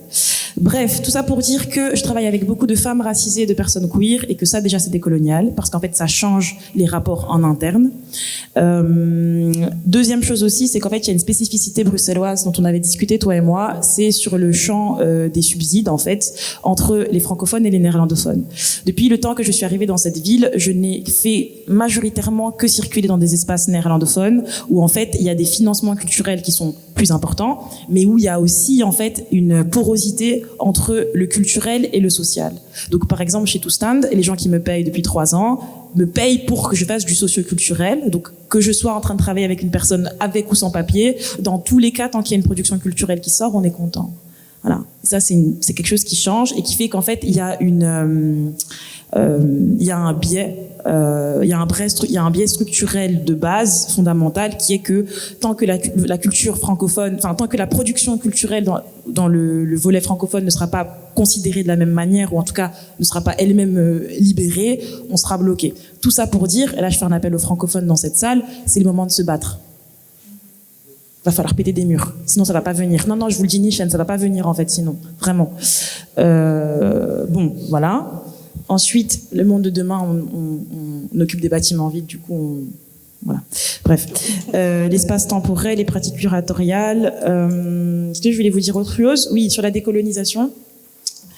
Et comment est-ce que je comprends ça au sens propre? Moi, je pense vraiment qu'il y a quelque chose qui a à voir, bien sûr, avec l'organisation. Là, vous voyez, l'organisation, c'est des workgroups qu'on a fait, on s'organise vraiment, en fait. Dans le monde de demain, on taffe. En fait, c'est un monde de taffeurs, en fait, pour de vrai. Et je pense surtout que décolonisation, dans notre entendement, c'est quelque chose qui veut dire, et c'est pour ça que j'aime le décor atelier, c'est quelque chose qui veut dire maîtriser son environnement construit. Ce qui veut dire qu'on vit dans un univers, on vit dans une terre qui est construction, au pluriel. En fait, tout est construit. Comment on s'assoit, enfin bref, vous avez lu des livres aussi. Bref, tout est construit. Le construit est absolu, le construit est total. Et en fait, il est de notre devoir d'avoir une hygiène intellectuelle et relationnelle qui nous invite à, d'une part, maîtriser, comprendre cet environnement construit et savoir déceler où est la Hogra, en fait. Il faut qu'on réussisse à être assez lucide pour voir la Hogra en face, d'une part, ce qui est déjà une force, mais aussi, une fois qu'on a vu la Hogra, qu'on ait aussi des outils pour, désamorcer la Hogra en question. Ça fait beaucoup de travail. Et c'est pour ça qu'on fait équipe, en fait. Voilà. La Hogra, c'est la violence. Pure et dure. Voilà. Oui. Du coup, l'idée, parce que du coup, j'ai parlé avec un mot en arabe dans une phrase en français, autant pour moi. Le monde de demain, c'est comme ça aussi, on parle toutes les langues. Du coup, mais ça, je l'ai appris à l'Aléducaï, vu qu'on accueille littéralement tout le monde. Forcément, j'apprends plein de langues là-bas. Voilà. L'idée, vraiment, que j'essaie de défendre ici, c'est nous ne serons pas libres tant que nous n'aurons pas du discernement. Par exemple, quelque chose que j'ai appris en travaillant dans le milieu culturel, c'est les petites choses. Parce que moi, à la base, je débarque de Sciences Po et je débarque aussi du monde militant. Donc, le monde de Sciences Po, c'est genre tellement institutionnel et tellement lisse et tellement élitiste que bon, à un moment donné, le truc, c'est de l'eau. Donc, voilà, on fait même plus attention aux couleurs et tout. On passe comme ça. On a son diplôme et on se casse. Le monde militant, c'est encore plus différent parce qu'en fait, on est tellement peu de noirs, d'arabes et tout le reste que bon, on se compte entre nous, on est solidaires parce que voilà, on a froid. Maintenant, le culturel, je m'y attendais pas. Et ce que j'ai découvert dans le culturel, c'est que c'est dans les petites choses que ça se joue. C'est dans comment tu accueilles ton artiste, c'est dans comment tu fais tes réunions, c'est dans comment tu regardes les gens, en fait. Et c'est là, dans les petites choses comme ça, que c'est dans comment tu vas payer les gens aussi, comment tu vas juste les respecter, en fait. C'est dans la considération. Ouais, c'est ça que je voulais dire. C'était ça mon dernier point, c'était sur la considération, en fait. Exactement. Du coup, si jamais ici autour de moi vous êtes des francophones et que vous avez des choses à faire dans le secteur francophone, premièrement, allez décloisonner ces financements et allez les attraper. Et là, tous les gens que je vois ici, il y a une masse critique à un moment donné.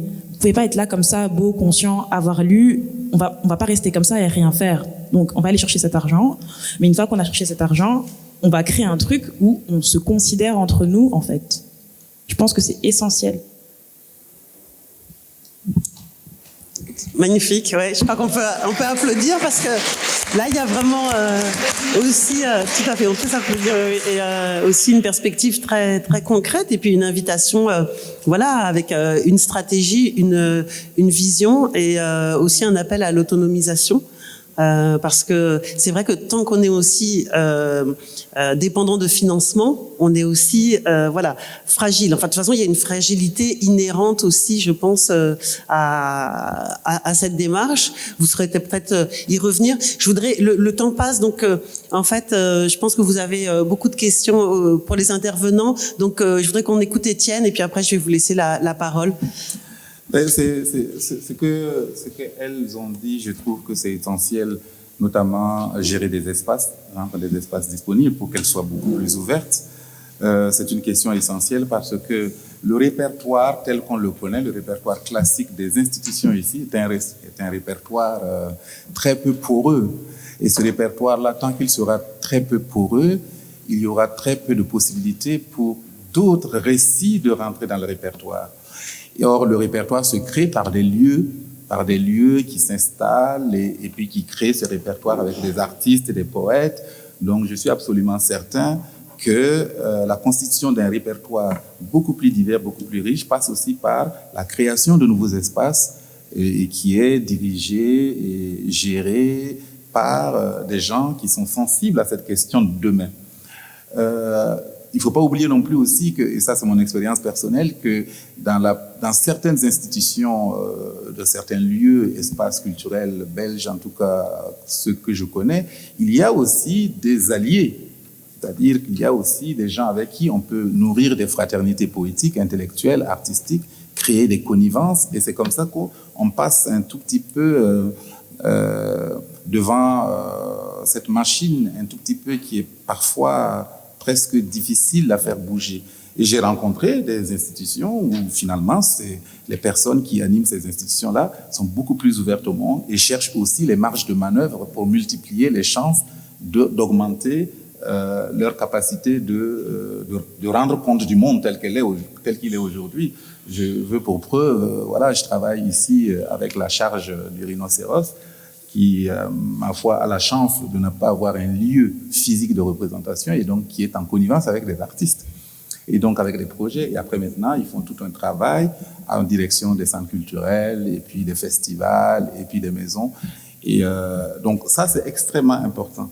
Tant qu'on continuera, et ça souvent je le dis sous le ton de la boutade et de l'amusement avec mes amis, tant qu'on continuera à aller acheter seulement le piment et le gombo chez le Pakistanais, alors que le Pakistanais, il ne mange pas le piment ou le gombo ou le ndolé, alors que c'est nous qui consommons ça, tant que nous n'aurons pas nos propres boutiques où, suivant tout le processus de l'acheminement du piment, du ndolé, du lachikwang, jusqu'à la boutique où on peut aller l'acheter, etc., on sera, voilà, on dépendra des autres. Donc, cette intelligence de créer de nouveaux espaces, de travailler à faire émerger de nouveaux espaces pour la constitution de nouveaux répertoires est essentiel. Parce que l'enjeu sur ça, sur ce répertoire, c'est l'enjeu aussi de l'éducation. Parce que, rendez-vous bien compte, moi j'ai fait plein d'ateliers dans les écoles en France et ici, ailleurs, et je me rends compte la pauvreté du répertoire de l'histoire, du répertoire poétique qui est donné à nos enfants. C'est-à-dire qu'à partir du moment où, dans une école, il n'y a pas une place à la pluralité des récits qui viennent d'ailleurs, comment voulez-vous que, devenu adulte, eh bien, cet enfant-là puisse avoir accès à un monde divers, etc. Donc, le travail sur les répertoires, c'est à la fois pour que ça soit présent dans les lieux de diffusion, mais le travail du répertoire, c'est pour que les poètes, en tout cas les imaginaires, les multiples et qui viennent du monde, soient aussi au niveau de l'enseignement. Et c'est en ce moment que la limite de notre combat poétique est là, parce que maintenant, c'est un combat politique. Et ce combat politique, je vois très bien comment les gens, les uns et les autres s'organisent pour faire ce combat politique, mais la stratégie, c'est il faut que certains d'entre nous acceptent de s'engager dans le combat politique, à la fois pour avoir des mandats électifs, parce qu'on sait très bien dans la politique belge ou dans les coalitions, etc., où il faut faire tout le temps des compromis, mais si sur la table du compromis, la part du monde dont nous rêvons n'est pas sur la table pour des lois, etc., ça ne passera pas. La deuxième chose, c'est d'entrer dans les conseils d'administration. Les gens ne se rendent pas compte à quel point les conseils d'administration sont quand même ceux qui régentent parfois les orientations politiques et stratégiques, la plupart des institutions, y compris des institutions culturelles. Et si dans un conseil d'administration, vous n'avez pas de nouveau encore cette partie du monde qui vient poser son agenda, ça va être complètement difficile. Et puis, il y a évidemment, et ça reste pour moi les luttes, une forme de cohérence. Parce que la question décoloniale aujourd'hui, telle qu'on le dit, telle qu'on l'explique, elle n'est pas seulement sur la question de la race, elle est aussi sur la question du genre, elle est aussi sur la question de l'écologie. Donc, il ne faut pas cloisonner les combats et les débats, il faut donc chercher quelles sont les alliances possibles sur ce terrain politique-là, parce que ça va être long. Voilà. Merci.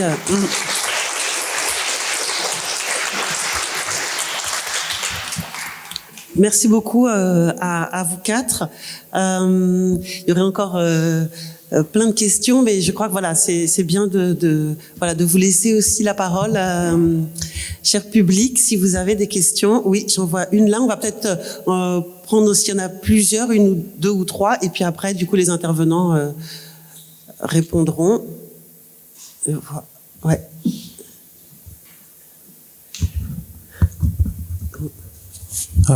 Bon. J'aimerais vous retourner le compliment que vous avez donné au public. Sachez que vous êtes beau et extrêmement belle, et que, en tant que personne racisée qui a cru un jour que le théâtre était son espace de liberté quand il a vu cet homme jouer, c'est cet homme qui m'a un jour inspiré et me fait me dire, ben oui, j'ai ma place. J'ai ma place et surtout, il y a eu du beau, on peut être beau sur scène. Donc j'ai cru. Il y a ces femmes qui m'ont donné envie d'être dans ces institutions culturelles et muséales pour les changer de l'intérieur. Et il y a eu ces femmes qui voilà, sont dans le futur. Et j'ai été au décor atelier. Et c'est la première fois que j'étais dans un lieu où je me sentais chez moi, devant ma télé, dans un clip de Wu-Tang Clan, avec mes frères et sœurs. Sans autorisation. Ça, c'est la réalité de ce lieu. C'est la réalité de ce lieu. Et vous 4, vous 5, vous représentez ce que est censé être la culture. Mais malheureusement, comme vient de nous dire Marbeuf, la culture est un régime de plantation. Et donc, j'aimerais aborder les questions de colonialité. C'est-à-dire la culture dedans, à l'intérieur du théâtre et du cinéma. Ce que M. Marbeuf vient de nous dire, c'est qu'en d'autres termes, pour que la Bellone, merci de nous accueillir, hein, comme m'a dit la sœur, on est entre nous, voilà, je parle en termes institutionnels, pour que ce lieu soit, par exemple, décolonial, il faudrait, par exemple, un acte radical, comme par exemple brûler les livres de Molière et compagnie, et en faire un centre d'archivage pour justement le théâtre dit africain et pour justement la question des archives. Donc la deuxième question sur la question de comment est-ce que on peut être un centre culturel, vous pouvez appeler comme vous voulez, africain, LGBTQ, je ne sais quoi, ou entre guillemets, centre d'une culture non humaine, sans un processus d'archivage. Ça, c'est la deuxième question. Et de deux, peut-on être metteur en scène, c'est-à-dire qu'au jour d'aujourd'hui, dans ce monde culturel francophone, blanc, le mouvement, dit-on, c'est de féminiser la plupart des théâtres. S'il y a une femme dans un centre culturel blanc, voilà, une femme blanche, il y aura un rejaillissement naturel qui va venir vers les non-humains. La théorie du jaillissement.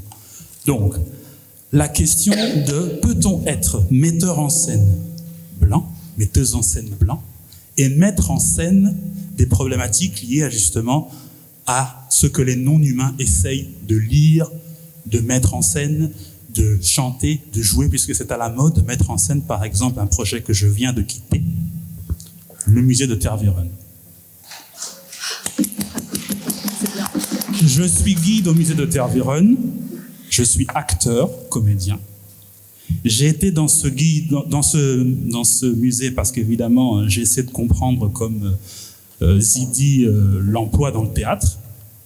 Et je me suis dit, va faire ce projet, ce sera le projet test. Le projet qui va te dire si oui ou non, c'est possible de dialoguer. C'est possible de faire ce monde où on peut tenter de changer les choses de l'intérieur. Et j'ai quitté. Parce que fort de cette connaissance que j'ai, que j'ai légitimement, j'ai vu des choses en tant que comédien, acteur, où je me dis, non, ce n'est pas possible. On ne peut pas être metteur en scène et sans cesse aborder la dignité selon Kant, faire ce qu'on peut. Voilà, on met ensemble des réfugiés, on met ensemble une femme handicapée, on met ensemble, et voilà, et tout va se passer. Non, ce n'est pas possible, ça ne marche pas. Ça ne marche pas parce que quand on met un corps noir sur scène par rapport à cette question-là, on le fétichise, ça n'est pas possible. Ça n'est pas possible. Donc je vous pose cette question-là, est-il possible encore aujourd'hui qu'il y ait des projets décoloniaux sans les personnes concernées? Et j'ai refusé ce projet. Et me disant, et pourtant j'ai attendu, hein, j'ai fait des répétitions, j'ai fait les références, tout ça, j'ai pas fait l'homme noir en colère, j'ai fait le professionnel, j'ai tout fait bien, tout fait bien, voilà. Okay. Mais à un moment donné, je me suis rendu compte que c'est pas possible, c'est juste plus possible. Alors je vous pose, comment peut-on faire? Et autre petite question, désolé, je vous pose la parole. Comment créer des quilombos? Puisque Marbeuf nous parle de quilombos, nous parle d'endroits en dehors, puisque évidemment, c'est ça qu'il s'agit. C'est pas des centres culturels, mais c'est des quilombos, des lieux, des lieux en marronnage. Des lieux de résistance en marronnage. Voilà. Vous êtes beau, merci. Merci François. Makanga. Alors, qui souhaite répondre? Baobab, je crois, vous voulez déjà intervenir? Oui. En fait, je me demandais où est-ce que j'avais rencontré ce monsieur François. En fait, je me suis souvenu que j'avais rencontré ce monsieur François autour d'une discussion avec monsieur Jonathan, qui est là-bas, que je suis en train de cramer, qui est metteur en scène pour la compagnie Le Sbeul, que j'ai invité dans mon local faire une performance, comme on invite des gens régulièrement. Et en fait, ce metteur en scène a littéralement séparé mon public en deux. Et fait des trucs bizarres entre les gens. Du coup, moi, je suis encore sous le choc. Mais du coup, François, je vous invite à discuter avec monsieur Jonathan sur 2 ou 3 questions que vous venez de nous éclairer maintenant. Je pense qu'en fait, je ne veux pas répondre à vos questions parce qu'il y en a beaucoup qui datent du monde d'hier, donc ça m'intéresse moyennement. Mais je pense que le travail artistique que propose Jonathan, non, c'est pas méchant, hein, c'est pas méchant. Ce que je dis, c'est pas de la condescendance, hein, c'est vraiment juste, vraiment, je m'intéresse au quilombo justement et pas trop aux musées qui vont brûler des livres. Ça, de toute façon, on les lit pas de toute façon. Donc, soyons honnêtes. Non, mais je pense vraiment que vous devriez discuter avec Jonathan par après. Voilà. Moi, j'aimerais un peu réagir par rapport aux questions soulevées par François. Je pense que, et Étienne le disait tout à l'heure, en fait, on travaille à différents niveaux. Et donc, il n'y a pas d'obligation d'être pareil, en fait. On est chacun différent et on doit juste se mettre là où on se sent bien, là où on se sent à l'aise. Et donc, en tant qu'artiste, peut-être qu'on a envie de s'engager à un niveau politique, de porter un message politique ou pas. À ce moment-là, c'est vraiment une question de choix personnel. Moi, je pense que le musée en question, il y a différentes expériences, témoignages publics qui ont circulé et qui circulent depuis de nombreuses années. Mais à chaque fois, cette institution trouve des personnes qu'il va convaincre que cette fois-ci, ce sera différent. C'était pas différent il y a 20 ans, c'était pas différent il y a 30 ans, il y a 40 ans. Enfin, il y a différentes générations et différentes personnes, générations de personnes et de groupes de personnes qui sont passées par là et qui en sont à chaque fois ressortis complètement broyés. Les personnes de la génération avant la nôtre, il y en a qui ont terminé pieds nus, alcooliques, fous ou folles. Et donc, je pense que entre nous aussi, il n'y a pas d'obligation donc de faire les choses de la même manière. On doit quand même apprendre les expériences des unes des autres, et qu'il est quand même temps aussi qu'on mette en place un système de transmission, un système bienveillant, mais qu'on arrive à communiquer nos expériences pour pouvoir avancer. Parce que le problème, c'est que et je pense que je serai la première à blâmer parce que je suis la première à avoir été têtue et à pas avoir écouté l'expérience de mes aînés. Mais ce que je vois aujourd'hui et qui me fait vraiment de la peine, c'est que les personnes qui ont 20 ans replongent les yeux fermés et font exactement les mêmes erreurs, font confiance aux mêmes institutions qui sont des institutions toxiques. Et moi, j'ai juste peur que dans 10 ans, on doive ramasser ces personnes-là complètement vidées, en burn-out, en dépression, et qu'au final, on n'arrive pas à avancer en tant que groupe parce qu'on n'arrive pas à communiquer, à dialoguer, à transmettre des informations. Et ça, c'est dommage. Donc, voilà, je ne sais pas si ça répond vraiment à la question, mais en tout cas, c'est... Et alors, pardon, je voudrais aussi juste ajouter quelque chose, parce que c'est un truc que j'ai lu dans Sun Tzu, celui qui a écrit L'art de la guerre. Il disait, peut-être que vous connaissez la petite anecdote, mais bon, moi, j'aime bien la rappeler, que, en fait, une stratégie, et ça c'est vraiment, toutes ces institutions dont on parle, elles sont spécialistes, même sans le savoir, mais de manière inconsciente, elles le font trop naturellement. Une stratégie, en fait, pour neutraliser l'ennemi, c'est c'est de l'encercler, mais on lui laisse une porte de sortie. Et donc, il y a toujours des personnes qui vont se dire, je peux sortir par là, je vais aller manger par là, je vais m'en sortir, j'aurai ma voiture, je vais payer mes factures, mon enfant ira dans une bonne école et tout ira bien pour moi. Alors que si il encerclait complètement sans laisser la moindre porte de sortie, eh bien, les personnes qui sont enfermées se battraient corps et âme pour pouvoir améliorer leur situation. Et enfin, là on parle de guerre, donc pour pouvoir gagner la guerre. Ça deviendrait une population beaucoup plus féroce et qu'on aurait beaucoup moins plus de difficultés à soumettre et à vaincre. Et donc, moi, je trouve qu'on est un peu dans cette situation-là où la porte de sortie, c'est le contrat CDI dans une institution. Et c'est vraiment le truc, après, on n'oblige personne, chacun fait son chemin, mais en tout cas, moi, aujourd'hui, c'est vraiment la chose, c'est vraiment le petit truc contre lequel, je dois vraiment me dire non, mais surtout, ne te laisse pas tenter par ça, parce que ça ne va rien t'apporter de bon, ni à toi, ni aux générations futures. Il faut développer nos projets en marronnage. Et même si c'est difficile, franchement, mais je pense que d'où l'intérêt quand même aussi de se mettre ensemble et de parler de questions de solidarité, il me semble. Merci Anne. Ouais. D'avoir soulevé ces points, je pense, essentiels. Hein. Tu as parlé de transmission, de la question de la stratégie collective, et t'es revenu effectivement sur un peu l'instrumentalisation des institutions, et ce que dit très bien Olivier Marbeuf, c'est-à-dire qu'en fait, elles changent un peu pour ne rien changer. Et donc, ce qui est peut-être le plus toxique et le plus difficile, en fait, ce qui est en fait le plus freinant dans les processus de décolonisation, ce sont ces soi-disant politiques de diversité qui en fait permettent d'afficher un petit changement de surface, mais en fait les structures coloniales, justement pour mieux renforcer les structures coloniales. Et donc ça c'est effectivement un point essentiel. Peut-être l'un de vous, Marie, mais peut-être revenir sur un point que François a abordé et qui est, je pense, aussi très important, qui est la question de l'appropriation culturelle. Parce que c'est aussi, je pense, un des angles, du mouvement décolonial. Comment vous voyez cette question? François donnait un exemple assez précis finalement, mais la question finalement aussi de la légitimité, de la prise de parole, de l'éthique de la représentation.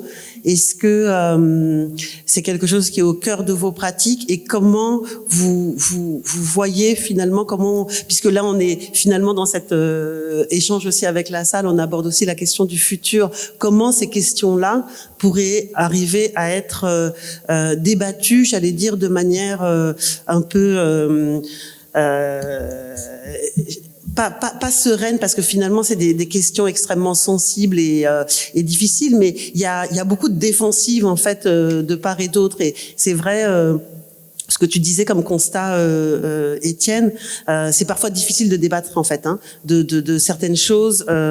Donc comment ces questions-là, notamment celle-ci de l'appropriation culturelle, pourraient être effectivement davantage débattues, et pour qu'on arrive à des changements en fait concrets. Il y a aujourd'hui un enjeu sur la connaissance, la matière de la connaissance, c'est-à-dire savoir qui nous sommes, d'où nous venons, notre histoire, etc. Et beaucoup de chercheurs travaillent là-dessus, des historiens, des intellectuels brillants qui sortent des choses. Malheureusement, ce corpus de la connaissance qui pourrait venir nous rendre plus lucides, plus apaisé dans la manière de comprendre les choses, est pris en relais par une hystérie médiatique sur le ressentiment et sur la peur. Et cette hystérie médiatique, c'est notre époque. Donc elle ne permet plus du tout d'avoir à travailler sur ce que nous savons et ce que nous ne savons pas. Prenez tout simplement n'importe quel problème aujourd'hui, l'hystérie médiatique nourrissant notre peur et nos ressentiments, a fait émerger une population de gens qui parlent en notre nom de manière complètement désinhibée et qui disent des choses qui alimentent les peurs, etc., et qui font remonter les crispations identitaires. C'est ça notre époque. Donc, l'appropriation culturelle, c'est encore...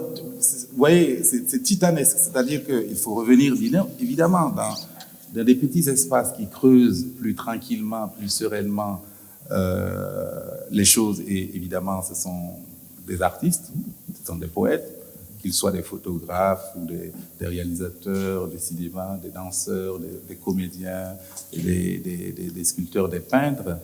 Mais c'est aussi tous ceux qui s'organisent sur le plan collectif, sur le plan local, dans les quartiers, dans les villages, pour prendre en charge d'autres types de questions, toutes les solidarités qui se tissent dans les époques, dans cette époque. Je vois par exemple toutes les solidarités qui sont en train de se tisser actuellement au Mexique pour accueillir des Haïtiens parce que ils ont été rejetés, etc., etc. Et que donc, finalement, la question de l'appropriation devient une question non pas seulement d'ordre purement culturel, mais c'est, comme Sonny Laboutansi disait, quelle est notre fonction d'humain? À quel endroit j'agis en tant que fonction humaine? À quel endroit j'agis? Et donc, du coup, ça dépasse quelque part aussi le cadre même de la racialisation ou de toutes ces questions pour devenir une question tout simplement, mais notre devenir à nous tous, dans cette hystérie médiatique qui soulève nos peurs, qui nous antagonise, qui nous ramène aussi parfois de façon tout à fait bien dessinée dans des logiques de cases. Moi, je viens d'ici, toi, tu viens de là, et c'est à qui viendra de plus loin, de moins loin pour appartenir, etc. Bref, à partir de ce moment-là, comment est-ce qu'on fait pour que notre fonction d'humain puisse agir au niveau le plus intime possible avant de déborder sur les questions qui sont des questions structurelles qu'on évoque ici, qui sont politiques, administratives, économiques, etc., etc. Donc pour moi, c'est ça la question, de telle sorte qu'à un moment donné, même dans mon propre travail de comédien, ce que je recherche, ce n'est même plus de me battre contre une institution, ce n'est même plus de me battre contre telle ou telle chose. J'ai mes armes à cela, c'est-à-dire que mes logiques de production sont des logiques très artisanales. J'ai jamais demandé une demande pour faire une pièce. Mais ce qui m'intéresse, c'est la rencontre avec le public.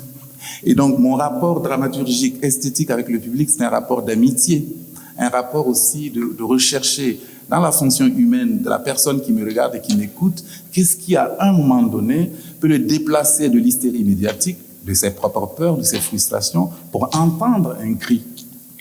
Et je crois que les enjeux, en tout cas pour moi, à mon niveau, sont à cet endroit-là. Et c'est ça peut-être qui va dessiner quelque part aussi nos surpassements pour l'avenir. Merci. Est-ce que François, tu as un peu des réponses à ta question ou peut-être tu souhaites, parce que allô, oui, comme a dit Anne, il faut simplement archiver les paroles de personnes comme Étienne et que la nouvelle génération qui a fort raison, laisse le monde d'avant derrière lui, puisse avoir ça. C'est tout simplement ça. Et uniquement les personnes racisées. Et je le pose, non-mixité, appelez le centre culturel comme vous voulez, mais à un moment donné, c'est nécessaire, c'est tout. Il faut l'entendre. Et est-ce qu'il y a d'autres questions à aux intervenants? S'il n'y en a pas, je voudrais... Ah, oui. Alors, le micro va arriver jusqu'à vous. Bonsoir. Oui, bonsoir. Je vous dis merci. C'était difficile à l'époque pour parler même le colonialisme et le racisme. C'était difficile même de le parler. Là, on a accès, on est à Capitale, on le parle. Donc, on le parle. On fait des ateliers, ça va arriver. Le mal qu'on vit nous tous. On vous entend pas très très bien. Si vous pouvez parler un petit peu plus fort. Je dis, je vous apprécie l'idée. Nous tous, on est venus uniquement pour vous. L'idée que vous êtes en train de nous expliquer, c'est important parce qu'il y a à l'époque, tu n'oses pas même parler de racisme. Tu n'oses pas se défendre. Tu te défendre, tu perds. Tu laisses, on marche sur toi parce qu'il y a le racisme. Mais maintenant, ça ça se diminue un petit peu. Ça se diminue un petit peu. Ça se diminue. Avant, c'était plus difficile. C'était plus compliqué. Il n'y a personne qui n'ose de parler ça. Là, on est à la capitale de l'Europe, on le parle. Avec micro, il y a des caméras. Avant, c'est stressant pour le parler. Donc, cet atelier, si on a 15 000, 25 000, 40 000, 30 000 associations comme ça, ASBL comme ça, ça va améliorer les choses. Donc, je vous apprécie, vous tous, et de vous dire vraiment, je préfère ça et aller en concert. Ok? Je préfère écouter ça, aller en concert. Donc, merci beaucoup. Merci. Baobab, oui, tu souhaitais prendre la parole? Assalamu alaikum, tu as déjà fait pour cette intervention, B. Mais vous, là, monsieur, ouais, merci beaucoup. On va dire, enfin, moi, je voulais vous dire différents trucs sur l'appropriation culturelle, c'est toujours d'actu. Avant les images. Un truc intéressant, moi, que j'aime beaucoup, c'est la question du gnawa, puisque par exemple le gnawa en tant que pratique artistique, à la base, c'est quelque chose qui venait des corps d'Afrique qui ont été déportés, donc des corps mixtes. Hein, on ne sait pas si c'était le royaume Congo, on ne sait pas si c'était le royaume du Dahomey, mais des corps mixtes qui ont été déportés avec leurs traditions, leurs chants et leurs mouvements de danse et de percussion. Et ces corps noirs, mais indéfinis dans leur origine, se sont retrouvés dans l'actuel Maroc. Et en fait, on nomme les personnes noires du Maroc des Gnawi, en fait.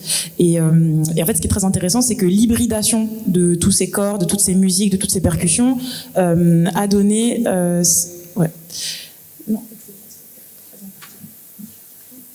L'hybridation de, excusez-moi, je fais des interventions. Ouais, l'hybridation de tous ces corps et de toutes ces cultures et de toutes ces sonorités a donné pour ces Gnawi vraiment en fait un type de chant. En fait, ça a donné une pratique artistique.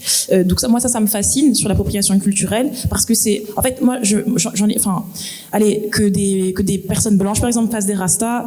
J'avoue, je me positionne pas trop sur la question. Enfin, si des fois je rigole et tout, bien sûr, mais mais genre c'est en interne, ça fait pas avancer les chimilbliques. Ce que je veux dire, c'est d'un point de vue transformatif, d'un point de vue structurel et politique, c'est quoi qui fait le changement?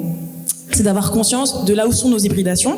Et tout à l'heure, j'ai fait une réponse qui était très institution, très politique. Et là, j'ai vraiment envie de faire une réponse qui est très artistique. Je pense que déjà la clé, et ça, j'ai cette clé quand je regarde des gens d'Afrique du Sud, de Porto Rico et d'Haïti, justement, c'est vraiment de décloisonner et d'hybrider nos pratiques. Parce que ce soit la capoeira, que ce soit les quilombo, que ce soit les gnawi, en fait, il y a vraiment vu qu'on est des êtres de migration, et de déportation, en fait, nous avons appris à nous réinventer artistiquement. Et c'est pas parce que maintenant on est enfermé dans des musées, dans des centres culturels et qu'on a des CDI qu'on doit oublier cette créativité-là, cette créativité justement de l'endurance en fait, de la souffrance.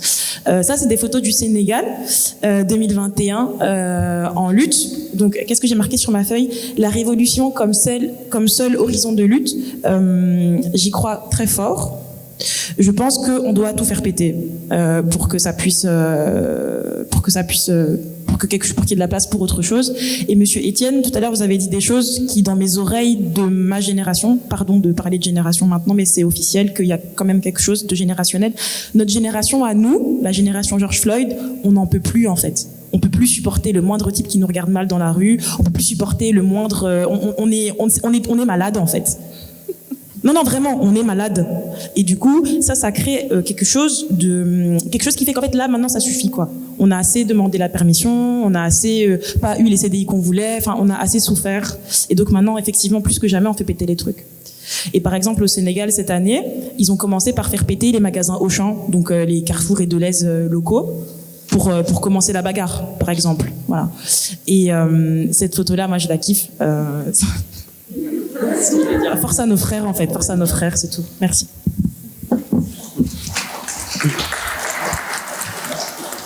Merci. Mais là, du coup, Baobab, je profite encore de quelques minutes, peut-être pour venir aussi creuser un petit peu parce que de manière très pragmatique et pratique, venir vous interroger pour continuer sur cette question d'appropriation culturelle qui est maintenant vraiment sur le devant de la scène. À t'entendre, ce que je comprends, c'est que quand même aujourd'hui, finalement, certaines personnes n'ont plus la légitimité pour parler de certaines choses. C'est-à-dire que du fait effectivement que l'environnement colonial a confisqué la parole des dominés, des colonisés pendant des siècles et des siècles, aujourd'hui, après des siècles justement de lutte, il y a une prise de parole et des revendications, mais qui aussi pose une certaine délégitimisation de toute prise de parole qui ne serait pas en fait depuis ce groupe social concerné. Alors, est-ce que c'est un positionnement que vous tous, en fait, vous revendiquez, ou est-ce que c'est plus complexe que ça? C'est une question piège, quoi. That's really deep. Je ne sais pas si je vais vraiment répondre à la question, mais de toutes les dernières interventions et toutes les dernières questions, et je pense que ça fait aussi un petit peu écho, pour moi, il y avait 2 points principaux. Le premier, c'est celui de l'expérience. J'aime à croire, et je suis presque convaincue d'ailleurs, qu'on est tous et toutes arrivés sur cette terre avec des conflits qui nous dépassent, des conflits internes qui nous dépassent. Ces conflits internes, pour certains, ils sont liés à la double conscience. Donc la double conscience qu'on a d'être un corps noir dans un environnement blanc, d'être un corps autrement valide dans un environnement valide, vous m'avez compris jusque-là. Et cette double conscience, elle est aussi hyper importante chez les artistes, et encore plus chez les artistes issus de la diaspora. Pourquoi ? Parce que dans toutes les sociétés, que les artistes représentent une marge. Que cette marge soit vue avec enthousiasme ou avec recul, ou peu importe, des artistes représentent une marge. Et au sein de cette même marge, les personnes issues de la diaspora afrodescendantes représentent une autre marge. Donc, appelez ça triple conscience ou double conscience. C'est là où je vais arriver. Et la mise en lumière de ce questionnement, du coup, ça met en lumière le cloisonnement dont on parlait tantôt, où on cloisonne des artistes à des thématiques, où on cloisonne des thématiques à des artistes. Et le plus souvent, parce qu'en fait, je ne parle pas vraiment de l'appropriation culturelle, parce que j'y suis pas tant confrontée, merci, dans mon rôle à Décor Atelier, mais ce cloisonnement, il est souvent extérieur. Parce que comme je le disais plus tôt, beaucoup d'artistes qui abordent ces thématiques de l'identité le font avant tout pour elles-mêmes, pas pour les institutions, pas pour le public. Elles créent pour elles, par elles. Donc, pour aller à la deuxième question, qui pour moi est celle des safe space, on a entendu un peu parler à gauche, à droite. Donc, à partir de cette expression des identités, je vais prendre l'exemple de Customs and Borders, dont on voit quelques images à l'écran. Donc, c'est un festival de 3 jours qui a eu lieu le week-end dernier à Décor Atelier, organisé par Célène Alexa-Plié et Kenny Balan-Kombe, qui est là-bas dans la salle. Et ce festival de 3 jours, cette programmation, elle mettait en avant des artistes et des entrepreneurs noirs, exclusivement noirs, afrodescendants. Ce qui était particulièrement intéressant dans ce festival, c'est que il y avait de tout ce qu'on peut s'imaginer voir à un festival. Il y avait des performances, il y avait des DJ, il y avait des shops, il y avait des chill zones, il y avait tout.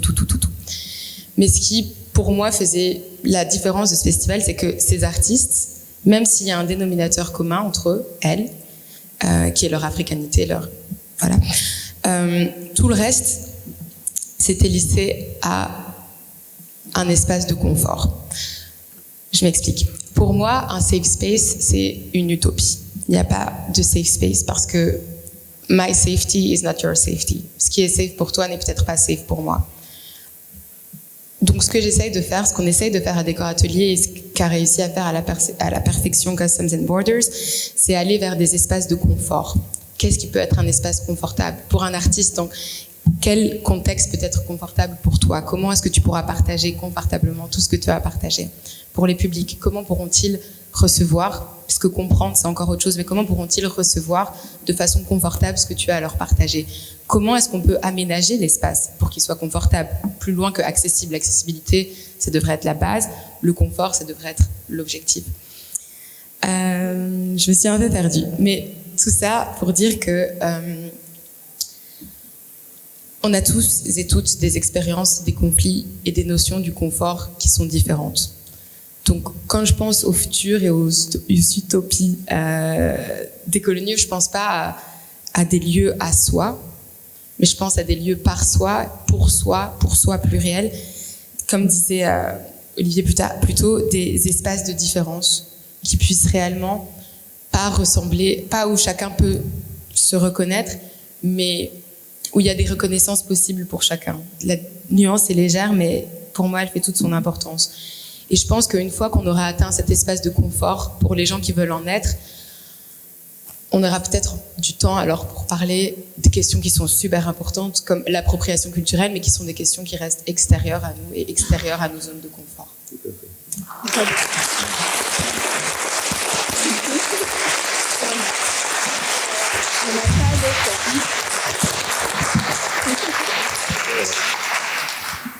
Merci beaucoup Marie, je pense que c'était effectivement très clair. On arrive vraiment au terme de cette soirée, de cette rencontre. Est-ce que vous souhaitez ajouter vraiment un petit mot de conclusion chacun, ou est-ce qu'on continue de manière un petit peu informelle, mais en tout cas qu'on clôt la rencontre, la table ronde, en rappelant effectivement l'exposition donc qui a lieu, qui commence le 7 octobre à la Wetzi Gallery, donc de Nabila Amissi, et surtout en vous invitant aussi en fait à la table ronde de demain qui aura lieu ici à 18h avec Séverine Kodjo Granvaux qui vient de publier un essai formidable, Devenir vivant. Qui est alors vraiment sur la pensée décoloniale, mais avec toutes les enjeux écologiques particulièrement, et le rapport à la nature, et comment effectivement aujourd'hui il s'agit de déconstruire cette pensée et cette approche coloniale de la nature, et que là il y a plein de sources d'inspiration, notamment africaines, mais pas seulement. Donc elle est tout à fait passionnante. Elle sera en conversation en plus avec Baobab Van de Teranga qui est là ici même. Donc ça c'est demain à la Bellone. Venez continuer la réflexion, et puis il y a encore évidemment d'autres événements dans le cadre du festival. Un grand merci d'être venu ce soir, c'était une rencontre. Un grand merci aussi à nos invités. Je pense qu'on peut applaudir.